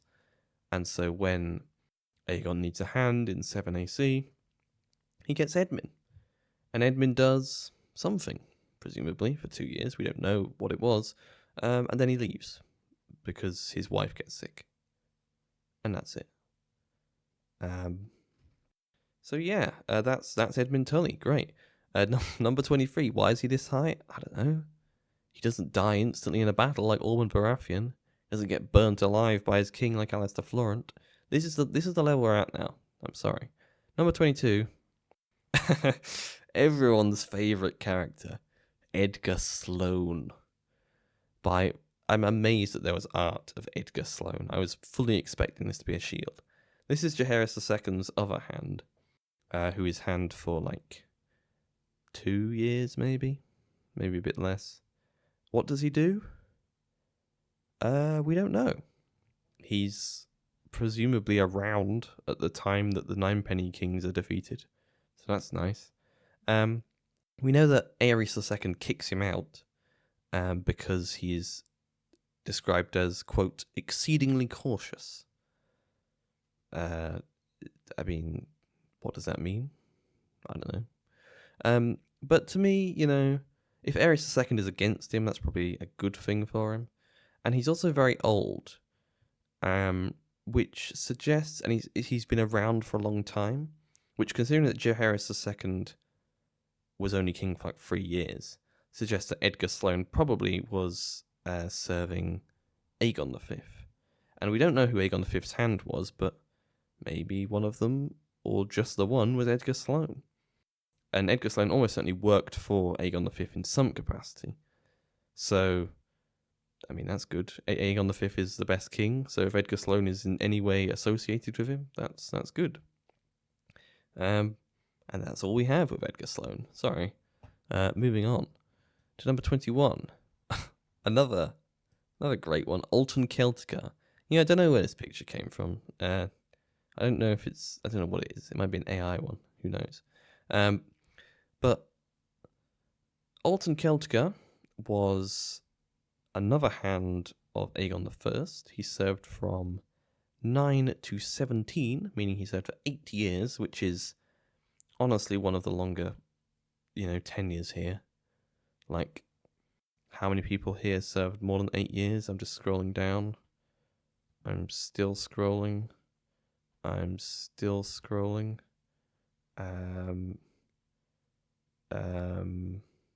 Otto Hightower. It took us. Everyone else is less than that, or we don't really know, but it was probably less than that. So yeah, he's around for a long time. Surely, this guy is in Fire and Blood. There is, George has written presumably everything he wants to about Alton Celtigar. So what is the stuff that he has written about Alton Celtigar? He served ably as hand. So yeah, that's it. That sounds good. Serving ably. That's a rigging endorsement. That's a number 21. In 20th place, we have everyone's really favourite character, Lord Hayford. Again, another one I'm amazed there's a picture for, by Osnerol. Because Lord Hayford is, the shortest serving hand is Cragen Stark. The second is probably Wisdom Rossart, but Lord Hayford might actually be the second shortest serving, because he is the hand to Daeron II the Good, who Daeron II goes to the Battle of Redgrass Field against the Blackfires. Ambrose Butterwell messes everything up, so Daeron II fires him, brings in Lord Hayford, appoints him as hand. Lord Hayford leads the battle, dies in battle. So he's hand for, who knows, a day, a week. It's not clear. He wins the battle, though, so that's pretty good. And he's also described as stalwart, or however that's pronounced. So he's, that's all right. That's a good thing. That's number 20 level at this stage of the hand tourney. Oh, it's the hands. I could have called it that. The hands tourney. Unfortunately, I didn't. Number 19. And I think I actually remember who I put here, because I think this is a controversial one. And it is. It's Rogar Baratheon. This art is by the Marquee Gallery. Now, Rogar Baratheon is another one who we've kind of left the Kuas behind. Our last Kua was, I guess, technically Kragan Stark. But really, it was Marston Waters. But Rogar Baratheon is a Kua. He tries to do a coup against Jaehaerys. He's hand from 48 to 50. And so you would say, how on earth is he top 20 when he tries to coup against the great, glorious, everyone's favourite king in the whole wide world, Jaehaerys I? I mean, look, he built all those roads. How could you possibly do a coup against the guy who built all those roads? Except, at the time Rogar is doing a coup, there are no roads. No roads have been built. Rogar doesn't know that there's going to be roads. So you can understand where he's coming from. Because Rogar is in a situation where the realm has just endured 10 years of instability from Aenys I and sort of all those rebellions that Aenys didn't really handle very well. Then Maegor doing a big civil war against Aegon the Uncrowned. Then all of the Faith rising up against Maegor and continuing their guerrilla warfare even as Maegor burns everything and burns everything and burns everything. Doesn't work. So now Rogar has finally, they've sorted it out. Rogar was involved in overthrowing Maegor. And he has pretty much done all the hard work. Jaehaerys, I don't know, he's done some of it, but not really. And now Rogar is hand, and he wants to make sure that everything is stable until Jaehaerys can become king. And then Jaehaerys goes and does something really stupid, like marrying his sister. And obviously, us looking back at it, it all works out fine. But if you were Rogar Baratheon and you see Jaehaerys doing the literal thing which pissed off the Faith so much the first time around, well, the second time around against Aenys, and then also the kind of thing that pissed them off against Maegor, and Jaehaerys is doing it for no good reason. Like, obviously you coup that guy. Obviously. And the thing is, it's not even like a hard coup. Rogar sort of goes to Dragonstone, where Jaehaerys has run off with Alysanne, and says, "Stop this madness in the name of me." And Jaehaerys says, No, I want to marry my sister. And Rogar says, "You idiot." And then the Kingsguard intervene and say, "No, actually, we love this whole marrying sisters thing." And Rogar has to go back home. And the thing is, like, he does eventually try. There's a moment where he's thinking about doing the coup. And someone says, "Well, who should be king then? You?" And he says, no. Like, I think he says Arya, who is Aegon the Uncrowned's daughter. And the idea is if he had said, "Actually, I should be king," that it would have worked. Which is a fun sort of parallel to, like Robert Baratheon just becoming king just because.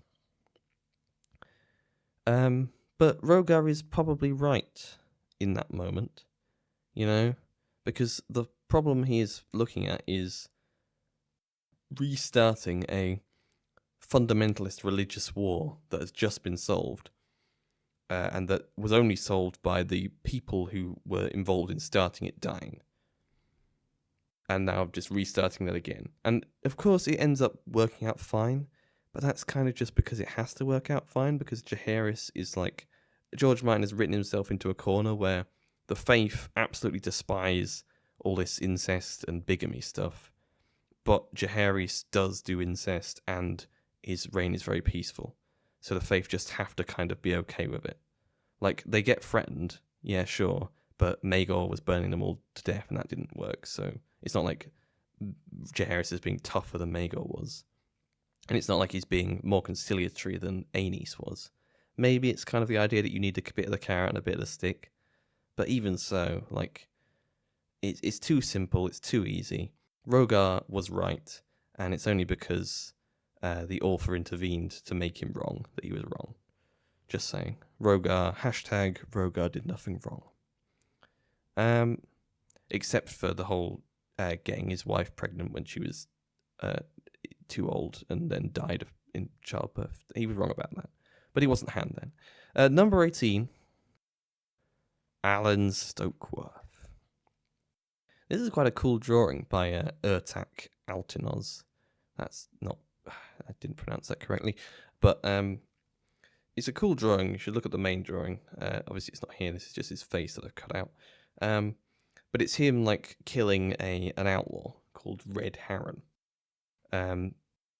Because Alan Stokeworth was the hand of, I believe, Aenys? Yeah, Aenys at the start and a bit of the end of Aegon the First, I think. And yeah, he puts down some of the outlaws that rise against Aenys, and then he dies fighting, I think, Red Harren, and is replaced by Maegor the Cruel. So yeah, he does some decent things.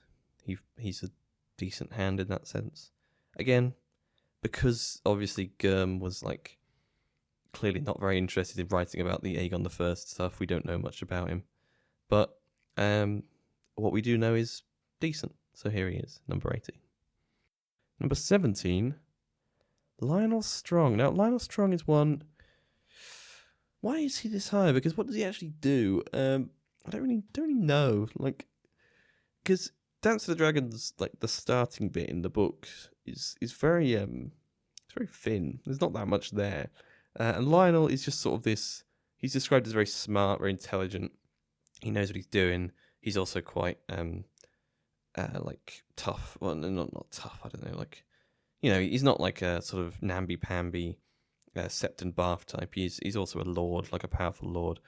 So he's a good bloke to have on side, I guess, for Viserys. And he offers some counsel. We get some counsel. He says you should execute Daemon. Probably right, though a little bit risky and also a bit brutal.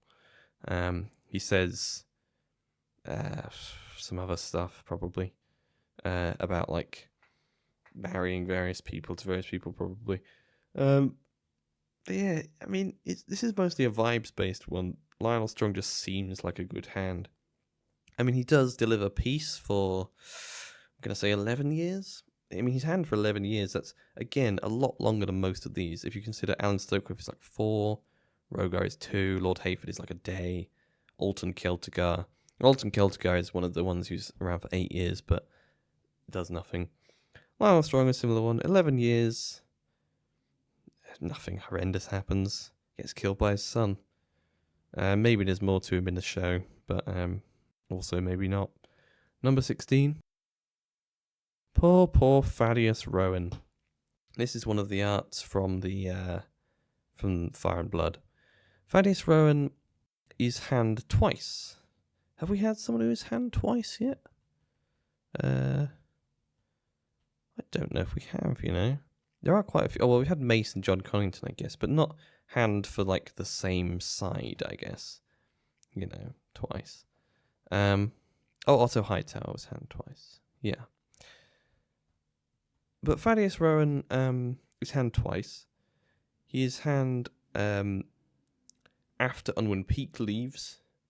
And Aegon tries to get him in earlier, but Unwin Peak and Grand Maester Monk can overrule him. Thaddeus Rowan is described as, like, really well liked. Everyone likes him. He's like a good husband, a good father. He's not ambitious. He's, you know, he does what's best for the realm. All the best things you want to have in hand. But then when he actually comes in, it's also described that, like, no one is afraid of him, and so everyone thinks he's being controlled by the Rogares, who are this Lyseni family who set up that bank. Which I think is part of the sort of simplistic thing that there's a lot of the time in all kinds of fiction where you're either tough and like horrible and violent, but you do what needs to be done, or you're nice and soft and cuddly, but you're rubbish as a rule. And Thaddeus is probably, I guess, someone who fits into that second category. But at the same time, I kind of don't buy into that sort of dichotomy, I guess, of sounding like Anakin Skywalker in his thesis. But I don't know. I like the soft, cuddly ones, like Thaddeus Rowan. And well, as you can see here, he gets horribly, horribly tortured because he's one who gets overthrown by Marston Waters and then horribly, horribly tortured. And then, yeah, he's sort of forced confessions, like that kind of thing. And it's kind of horrible because he's like, he goes up and they get him to confess to killing Game on Pale Hair and all these things that he didn't do. And then Viserys says something like, "Oh, and they basically say, oh, and you killed this so and so as well, I guess." And he says, "Yeah, I did that." And Monk and Mushroom says, "Oh, and you killed Viserys the First as well, didn't you?" And Thaddeus Rowan says, "Yeah, I did that."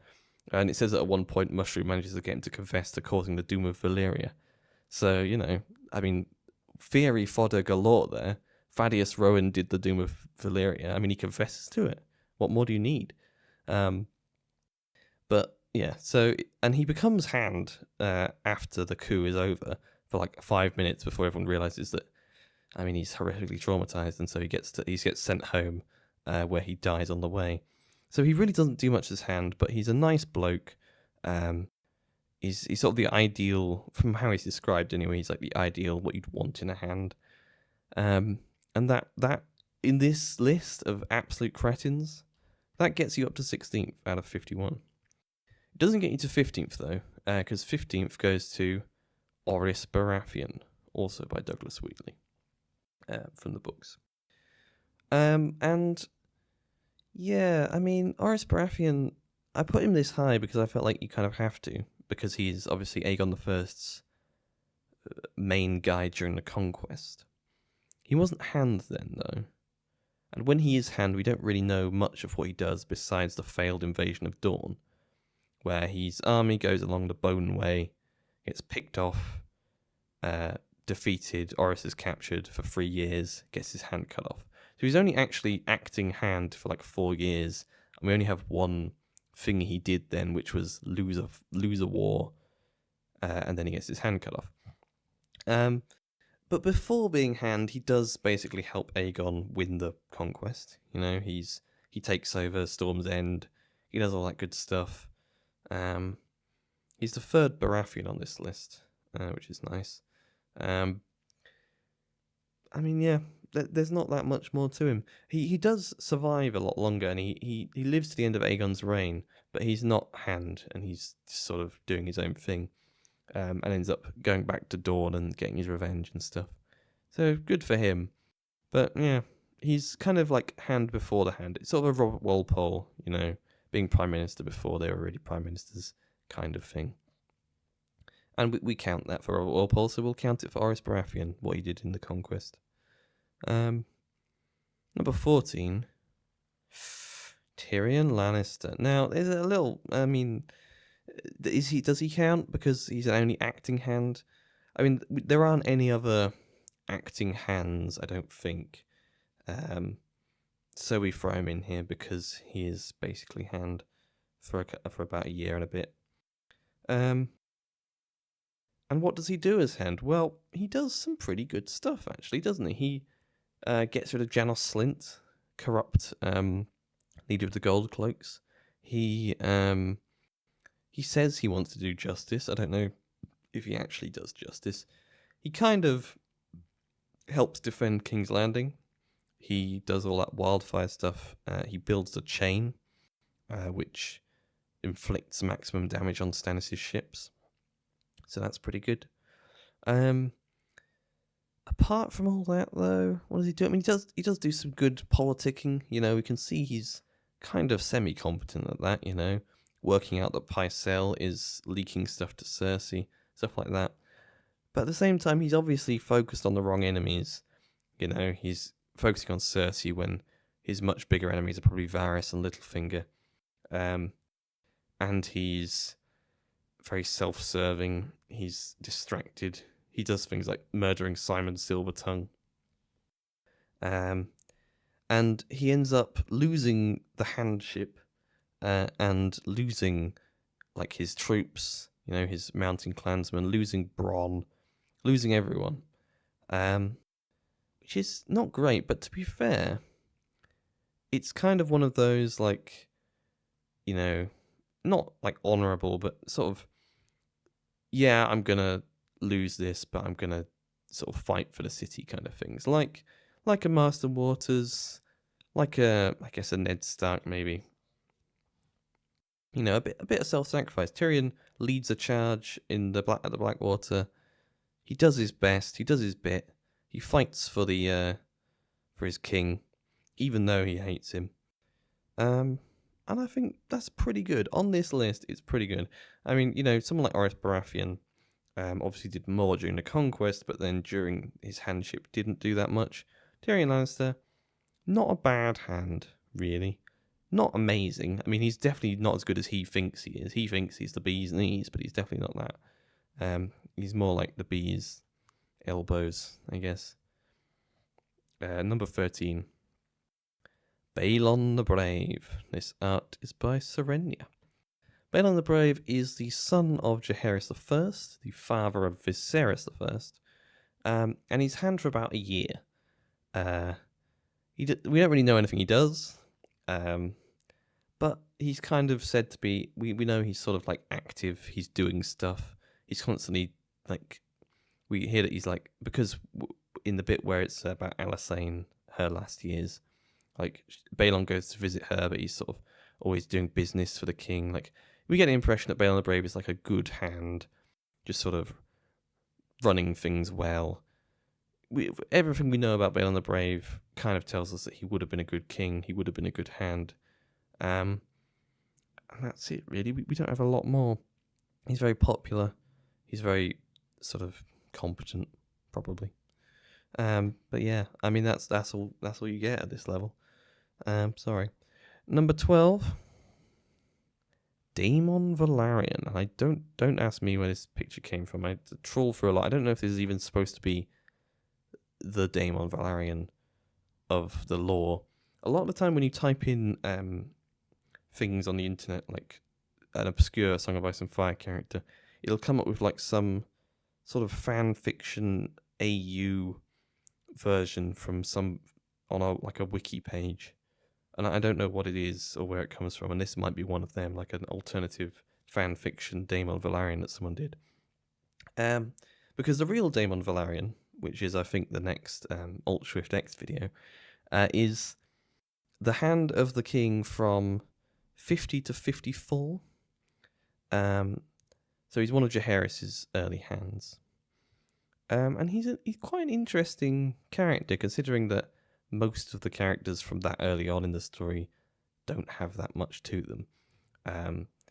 He's actually got a little bit going on, because he works for Maegor. He serves for Maegor as Master of Ships, but he's like he opposes Maegor on a lot of things. He eventually ends up abandoning Maegor and going over to Jaehaerys, and as such remains Master of Ships. And then when he's on the council, he opposes Rogar's coup and is one of the people who stands up to Rogar,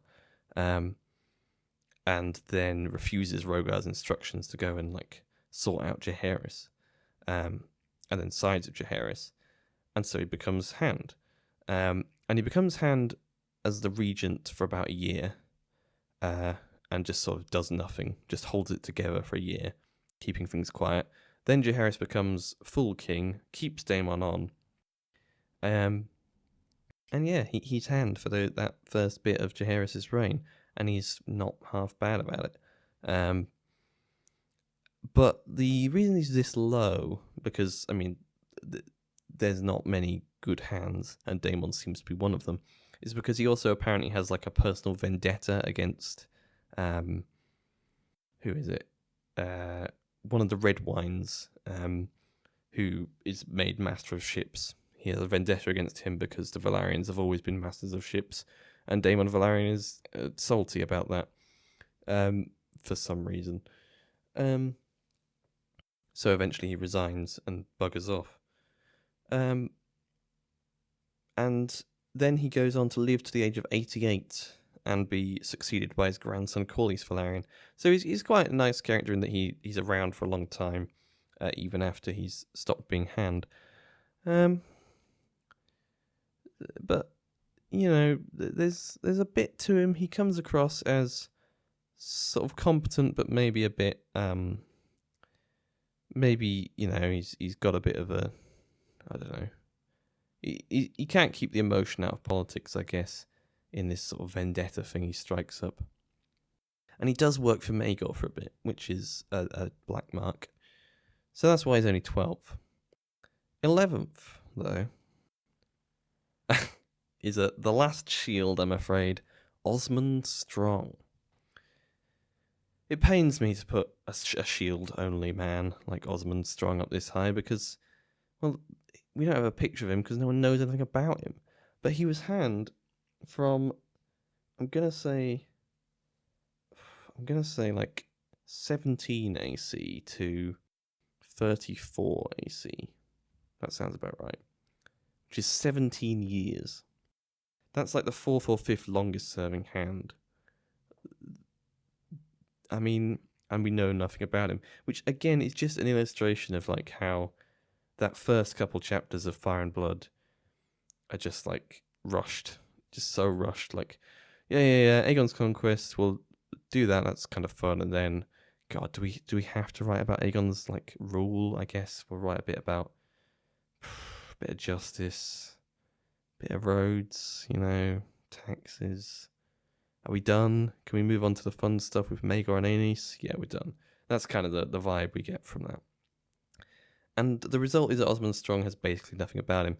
He helps build some stuff. I think he builds like the walls of King's Landing personally. He puts up every brick. That's probably what he was doing for 17 years. And he probably fights a bit in some of the wars. I can't even remember. It just goes straight out of your head. I put him this high because he's obviously a decent Hand. He sticks around for 17 years, and he helps Aegon the First with his rule, which is pretty good to start with. So yeah, I mean, that's Osmond Strong. Sorry, I don't have anything more for you. But we're into the top 10. And in 10th place, we have Torren Manderly. This art is by Worship Animation. Now, Torren Manderly is he the last of the Hands from Aegon III's time that we need to discuss? I think he is. So remember the timeline is this, yeah. At the end of the Dance of Dragons, Kragan Stark comes in for a day when Aegon III is king. Then Unwin Peak, I think. God, I might be messing this up. Then Unwin Peak, I think. Then Unwin Peak resigns, is replaced by Thaddeus Rowan, who gets overthrown by Marston Waters, who then gets killed. Thaddeus Rowan brought back in for like half a second, then he gets sent home, and in comes Torren Manderly.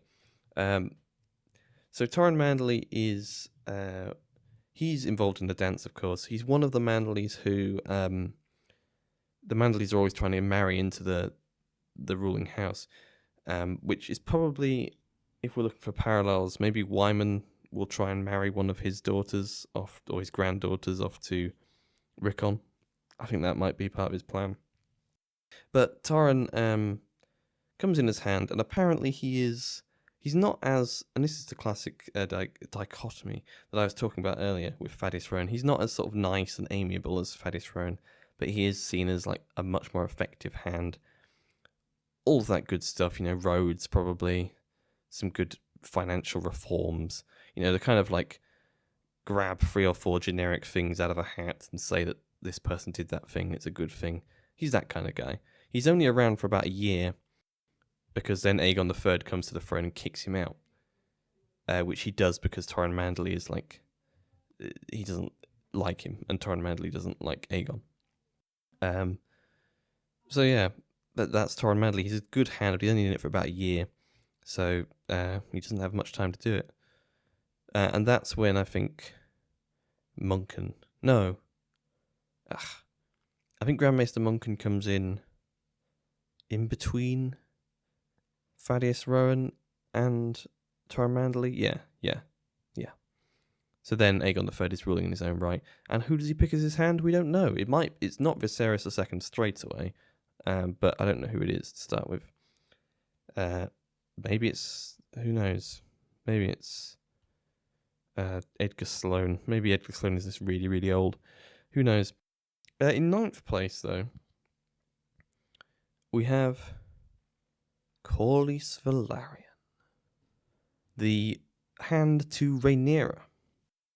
And Corlys Velaryon is this high because, I mean, his advice is usually pretty good. He advises, for example, something along the lines of, offer peace terms, pardon people, allow Aegon and Aemond to take the Black, stuff like that, sort of peacemaking, realm building, let's not all kill each other kind of stuff. I like that stuff. Apart from that, there's some other good advice. He also gives good advice like Aegon II as well. And he's generally... He tells Rhaenyra not to kill, like, Nettles and Adam Velaryon, which is a good thing. Don't kill those people. They're your only supporters. She does do it, which is very silly. But Corlys Velaryon, generally good advice. He organises things after Luke dies, I think. He takes over and organises sends Rhaenys off to die, which is kind of harsh, but I mean, it works. It takes out Aegon and his dragon for a bit. So yeah, I mean, he's a living legend. He commands a lot of respect. He's a pretty good hand, but I mean, not amazing. But here he is at number 9 because all the hands that are awful is what we're learning. Number 8 though, Tywin Lannister. Another short-lived hand. All of these are. He's hand for about 2 years. So Tywin Lannister, and again, this is spoilers fast training, but it's been spoiled so much that doesn't matter. You can see that this image of him, if I can click on it without messing everything up, is one I edited for a previous video where he's missing his eyes and it has some scars and stuff. But that's because he gets tortured by Rhaenyra. Yeah, by Rhaenyra. They torture him to try and find out where he put the gold. He doesn't give it up. And then he's found when the Greens retake King's Landing, missing his eyes, his fingernails, everything really. And he advises during this time, he's not hand, he's just sort of there. He advises, let's kill Aegon III. We need to kill him. And no one listens to him, thankfully. But then, when Aegon III takes over, Tywin becomes hand to the kid who he wanted to kill. And he's actually a pretty good hand. He's good with money, of course. He's the master of coin. He handles the what's the disease that they all get? It's one of those diseases that comes around. Can't remember which one it is. But he handles that decently. I think it might be the shivers. No, it's something. But he handles that all right. Eventually it kills him, which... I mean, it kills him after it's sort of stopped killing everyone else. So, maybe Grandmaster Munken, getting involved there. I mean, wouldn't put it past him. But, yeah, Tywin Lannister is a pretty good hand by all accounts. And it's especially impressive given that he has been horrifically tortured and mutilated by his king's mum. And indeed wanted to kill that king as a child. And then just sort of says, well, I guess he's won now. I guess I'll serve the realm, despite not having any eyes or nose or anything, which is pretty good. He is very unpopular because, of course, people are like, he doesn't have any eyes, because people are like that, aren't they? But I think he's pretty good. Not quite as good, though, as his relation, Tywin Lannister.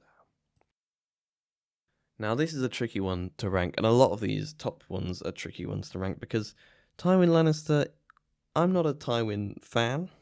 I'm not a Tywin stan. I don't like Tywin. I don't think he's a very good governmental figure. I don't think his philosophy on how things work is very good. I don't think his goals of sort of advancing Lannisters ahead of everyone else is a particularly worthy cause. But he is a pretty decent hand. You know, if we cut out things like Kill the Rains and the Castameres, which he does before his hand, you know, as hand, he's not that bad. He's, in fact, in terms of sort of brutality, you know, the main acts of brutality are probably like Duskendale, but then again, he does give them chance to surrender, and he's pretty sort of canny at that point about like maybe we let Aerys die, you know, kind of thing, and it's only Barristan being an idiot that means that doesn't happen. So, in a lot of ways, Tywin is pretty smart. He gives the realm 20-ish years of peace, despite the fact that Aerys is running it. He keeps serving the realm, even though Aerys is constantly belittling him. So, he's, despite the fact that that's like his big hang-up, is sort of being laughed at and being, because of Tytos, the Laughing Lion, all of that and being mocked and ridiculed, he still keeps going. And I don't think we ever get like a clear sort of, he never says, well, Tyrion, this is why I did it for that long. He never really says, so we're kind of left to think about it ourselves. And I don't think it's like some sort of selfless sacrifice to serve the realm. I think it's more, you know, the pride of his family is kind of necessitates that he maintain this position of power, and maybe he's thinking about Rhaegar when Aerys dies. He'll continue as Rhaegar's hand, and he'll have all his power and not be laughed at then. So maybe he's just biding his time. But regardless, he does do pretty well. The bad thing, he's not, when he's hand for Joffrey, I don't think he's as good. He spends most of the time fighting, which he does a decent job at. You know, he loses that battle early on, or rather he gets sort of tricked, and Jaime gets captured, and then he sort of wins because Mace Tyrell helps him out, which is a really embarrassing thing. If you have to be relying on Mace Tyrell to bail you out, where has it gone wrong? You need to look at something there. But that's at the Blackwater. But then the alliance with the Freys is, and the Boltons is something. It works, but I don't think it's very smart in the long run, because it's sort of a hearts and minds thing. Like, you know, if the Freys had sort of openly said, all right, we're done with you, Rob, we're making an alliance with the Lannisters, we're on their side now. If the Boltons had done the same thing, then I think if they had then won, there would be less resistance. But because it was such a massive betrayal, breaking guest right, Red Wedding, everyone getting murdered, it's just not a foundation for a good, like a long-running peace. Like, Tywin should know that that peace is not going to hold. And maybe he does know, maybe he's just about buying time. But I think it means that the North is less likely to accept rule by a Lannister-affiliated government, which is what the Baratheons are now, Joffrey and Tommen, than they would have been had the Red Wedding not happened and some other resolution had been reached. So I think Tywin's second stint as hand is not as good as his first, but his first is pretty good. You know, it's pretty good. And I hate to put him this high, but I feel like I have to. But the reason why he's not any higher, before you ask, he repeals Aegon V's laws. All those laws helping the peasants, he repeals them. So, I mean, he should be dead last, but whatever. I can't put him dead last. He's here. He's 7th. In 6th place, we have Bloodraven. This is Raven from the TV show Raven. A great TV show. Yeah, that.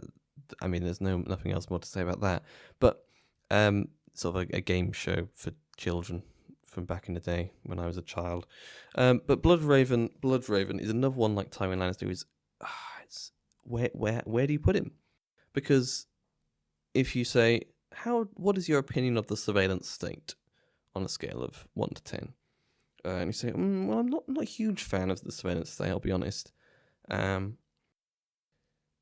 So maybe low.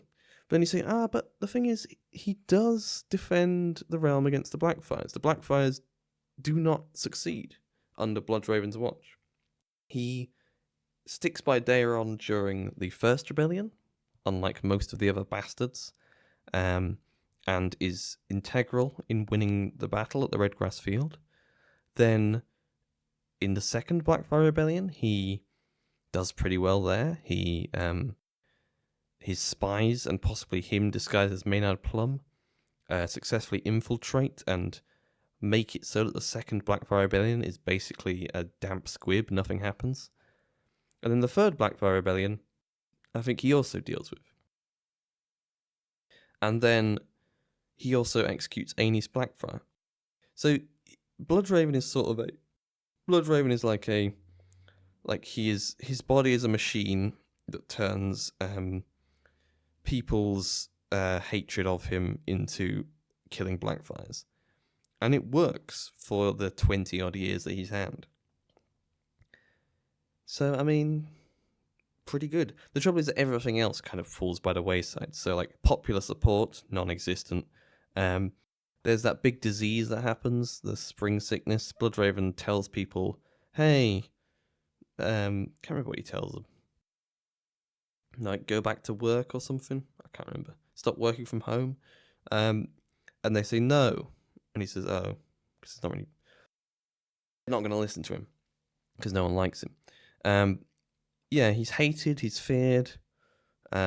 He breaks guest right against Aenys Blackfire, which even though they do the sort of thing like, oh, well, it's just Bloodraven and we'll send him to the wall, so you know, it wasn't Aegon V, he didn't do it. That's still, like, massively damaging to the Crown's reputation. Like, you know, when you know, a government defaults on its debt, for example, it's not like the next administration comes in and says, well, everyone can trust us now, it's great.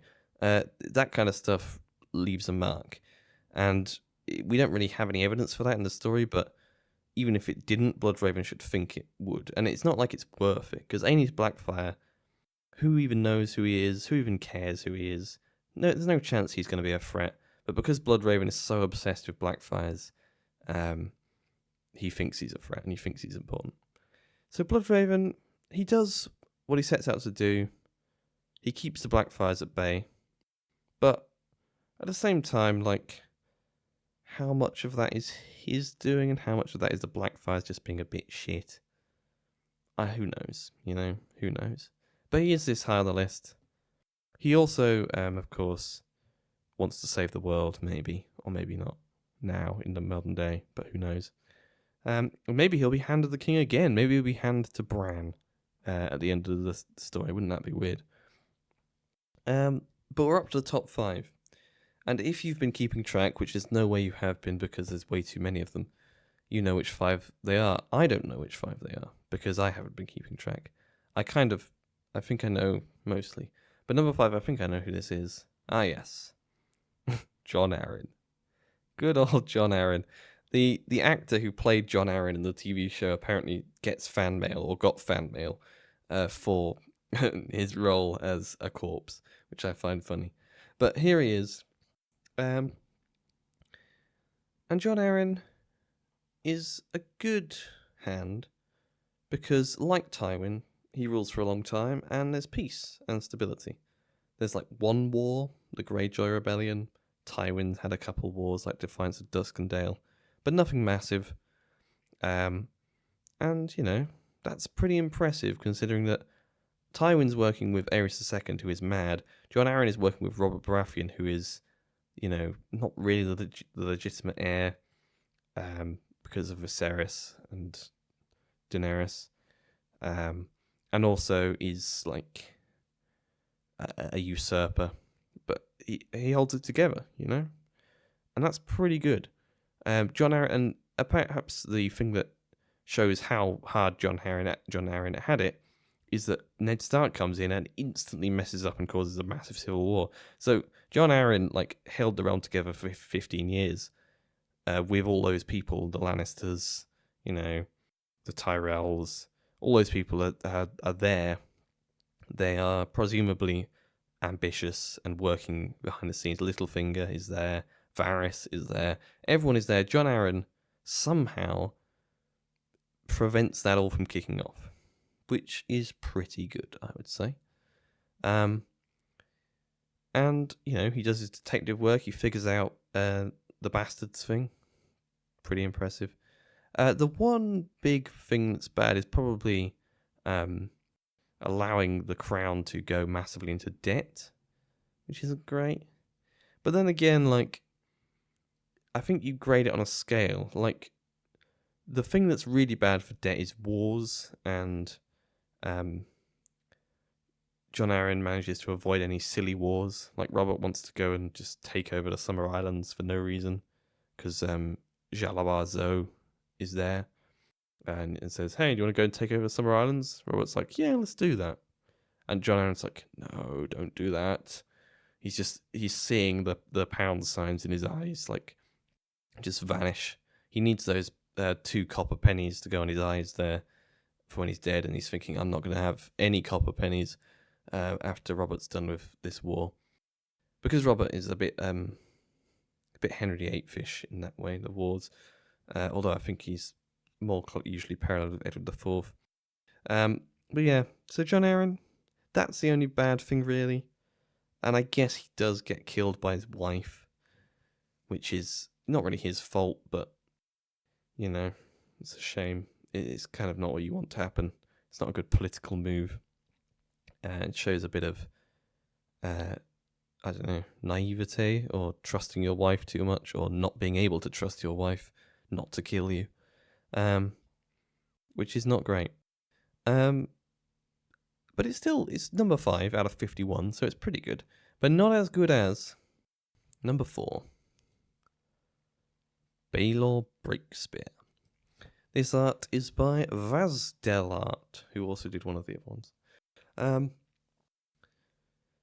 So, we know nothing about what Baelor Breakspear is like as hand. He's hand for Daeron II for, I think, about 13 years. And we meet him in Dunk and Egg, so Dunk and Egg spoilers. Good thing I remembered. Skip to this time if you want to avoid them. This is actually pretty big spoilers, because Baelor Breakspear is in Dunk and Egg, and he does stuff, which is I'm going to talk about. Are you gone? Good. So, Baelor Breakspear is a really nice bloke in Dunk and Egg. He stands up for Duncan. He is just. He is wise. He is a good fighter. He's pretty much everything you want your prince to be. The only thing he doesn't have is white hair. So everyone's like, oh, he has brown hair. Oh, he's not real Targaryen. Oh. But, you know, people will be like that. But apart from that, he's amazing, isn't he? He inexplicably stands up for this common hedge knight, offers to fight for him in this trial of the 7, just because it's the right thing to do. You know, just because Aerion Brightflame is an arsehole. And the thing is, that's not just like, you know, oh, well, sort of a nice bloke like Thaddeus Rowan, but he's not going to be a good hand. It's also because, like, Aerion Brightflame is not good PR, you know. No one is, like, looking at him and saying, oh, I'm glad the Targaryens are in charge. Like, you need someone like Baelor Breakspear to come along and be the good Targaryen, the one who's, oh yeah, I can see why we actually like these guys as kings. So Baelor Breakspear he's a great bloke, and you assume that he would have been a great hand, and because of that, he was probably a great hand for those 13 years that he was hand. And, you know, he's therefore, because he's also hand for Daeron the Good, I mean, it's all good. It's all good. We can't really rank him higher because we just don't know what specifically he did, but we can just sort of assume that it was probably pretty good. Number 3 now, and I've kind of forgotten who this is, so it's going to be a surprise to me as well as you. Oh, of course, it's Viserys II. Now, there's a lot of some people would put him top. I wouldn't, for a couple of reasons. So Viserys II is hand for Aegon III for an unknown amount of time. He's also hand for the entirety of of Daeron I and Baelor I's reigns. And he's pretty good for the most part. One of the things he does, probably the biggest thing, is bringing Dawn into the realm peacefully. And that's partly Baelor I. Baelor I does a lot of that, but Viserys II is also involved a lot, and then Daeron II the Good is the guy who is actually married to a Dornish woman, and therefore brings them into the realm. So Viserys, that's like his big thing that we know he did. The other thing is kind of like running the realm while Daeron is off fighting and while Baelor is off praying. So he's basically king for those bits. He's very much doing all the realm stuff. But the trouble with Viserys II is there's a couple of things where you're like, well, he is running the realm whilst they go off and do their own thing, but their own thing is kind of damaging to the realm. Daeron gets 50,000 people killed in Dawn, and presumably waste loads of money fighting them, and it's all pointless. Viserys doesn't stop that. He could have tried, but he didn't really. He did advise Daeron not to do it, but obviously not hard enough. He didn't advise hard enough. Should have advised harder, with a vengeance. But he didn't. And then Baelor I, all the silly things he does, Viserys II doesn't stop them. Could he have stopped them? I mean, probably, right? I mean, because Baelor I isn't really like a powerful person. He's not going to overrule Viserys, or if he is, maybe no one's going to listen to him. I mean, we don't really know much about the dynamic they had, but it feels like Viserys II is kind of content to let them do whatever they want so that he can keep his position, even if it's damaging to the realm. I think that's what the trouble. And he will try and do his best to do good stuff, but he's also going to stay in power. And there's the possibility that he killed Baelor I. Maybe. There's also my own theory that he let Daeron I go to the war so that he would die, so that Viserys could eventually become king. So yeah, I mean, there's more good stuff with Aegon III. He is, when he's working with Aegon III, they put down all the rebellions by the false Daerons and stuff like that. So he definitely has a lot of good stuff to his name, but not the best. Not the best. Now we're down to the top 2, and I did initially have these the other way round, but then I had to turn them around, and I don't like it. I don't like this fact, but I do have Davos Seaworth as number 2 and not number 1, and we'll talk more about that when we get on to number 1. But Davos Seaworth, obviously, I'm a huge Davos Seaworth fan. He's probably my favourite character in the whole of the series. He's just, in a sense, he has the big picture in mind. He is both a very small scale. He knows what's right and wrong. He is serving Stannis. He's picked his man, and he wants to stick by him, and he's willing to do whatever is right to help Stannis. And the thing is that Davos's perception of what is good is for Stannis is kind of just what is good for the realm. He wants to help Stannis become king, so he says, "Hey, you should go and you shouldn't burn your nephew, Edric Storm," because I think his perception is, well, that would be bad for Stannis if Stannis burnt Edric Storm, because it's the wrong thing to do, and Stannis does not do the wrong thing to do. Therefore, Stannis cannot burn Edric Storm. Therefore, I cannot let Stannis burn Edric Storm.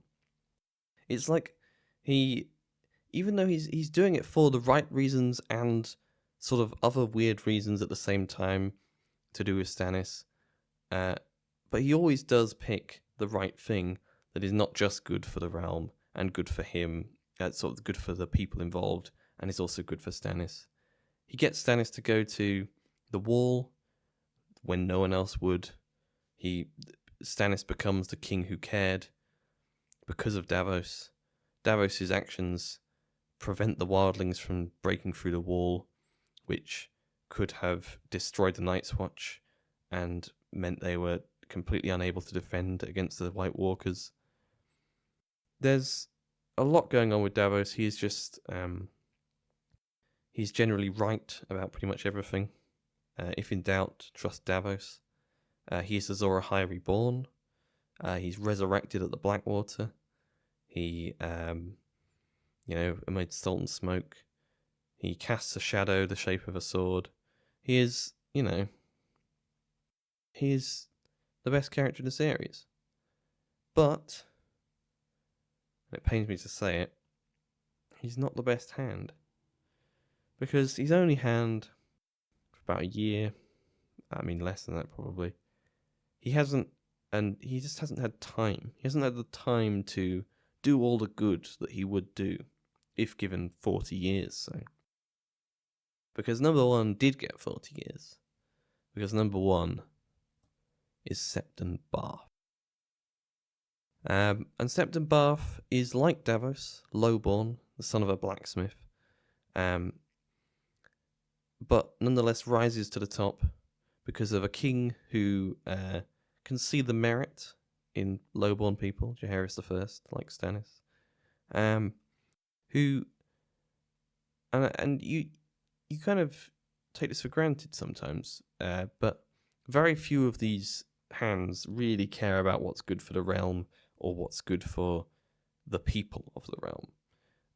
They may care about what's good for the realm in terms of like making it stable, making sure there's not that much war, but very few are sort of actively looking out for the good of the realm. Most of the ones down here are just interested in securing more power for themselves, or failing to do things. Even the ones up here are just sort of like either decent blokes or doing okay. But Septon Barth, he's massively involved in all the big Jaehaerys reforms. All the Jaehaerys reforms are like either Alysanne or Septon Barth or both. He's the one who writes most of the code of the laws that become laws. He is getting better rights for the commoners. He's backing a lot of Alysanne's laws, like right to the first night being knocked out and stuff like that. He's it's all good stuff. It's all good stuff. There's stuff to do with like he uses the faith arguments a lot. I don't know what with. It's sort of like appealing to Jaehaerys based on. He writes the doctrine of exceptionalism and stuff like that, which, whilst a bit of rubbish, but it helps keep the realm stable. And of course, there's the other thing, which Davos Seaworth may end up saving the world, but Septon Barth may have already saved the world, kind of by accident, when Aeria Targaryen comes back from maybe Valyria, with loads of weird fireworms burrowing through her skin, and he puts her in an ice bath that kills them all. And You know, maybe that saved the world from a plague of fireworms. Who knows? So Septon Bath, pretty good bloke, may have saved the world. Helped out the small folk. Wrote some laws. Built some roads, probably. Everyone loves building roads. You know, just a great lad all round. You know, it pains me to put him ahead of Davos ASOIAF, as I said, but I think it is warranted. So yeah, I think we have probably 5 here hands who I can sort of say are really good. Bloodraven and Tywin are complicated. Then we've got sort of these are good blokes, but they're not that impressive. A lot all the way down to like maybe Lord Hayford. Then we've got there's literally nothing about these blokes at all. Then we start to get into well, they meant well, or I guess they're not that awful guys. Then we get into okay, these guys are actually either stupid or awful. And then we finally have okay, these guys are just awful. So yeah, that's my ranking of all of the hands. All 51. Let me know what you think. Do you think that Septon Bath is the best? Do you think it's someone else? I'd like to see who gets some support. I think Viserys II might get some support. I think Bloodraven. I think there'll be lots of people who back Bloodraven. I think Tywin. There'll be a couple of Tywin stands. There always are. Apart from that, Tyrion. We all love Tyrion, but I think most people would put him lower, if anything. And then Craig and Stark. Some people might be a bit more pro him. John Collington, maybe 1 or 2. Grandmaster Munkin. Some of you might think I was a bit harsh on him, being a bit sort of conspiratorial, which is fair. Poor Ned Stark. Of course, Maegor the Cruel. Should have put him number 1. But yeah, that's my ranking. Thanks for watching. If you have managed to get to the end of this presumably mammoth thing. I don't even know how long I've been recording for. I didn't look at the time when I started. But yeah, this was fun. Let me know if you want another one, or what I should rank next, if anything. Ranking the Masters of Coin, ranking the Masters of Laws, ranking the High Septons. That would be a fun one, wouldn't it? I think the High Septon is the worst one, and the best one is the High Septon. Yeah, I mean, yeah. I'm actually very tired. So I will say goodbye. Thank you for watching, and see you in the next one.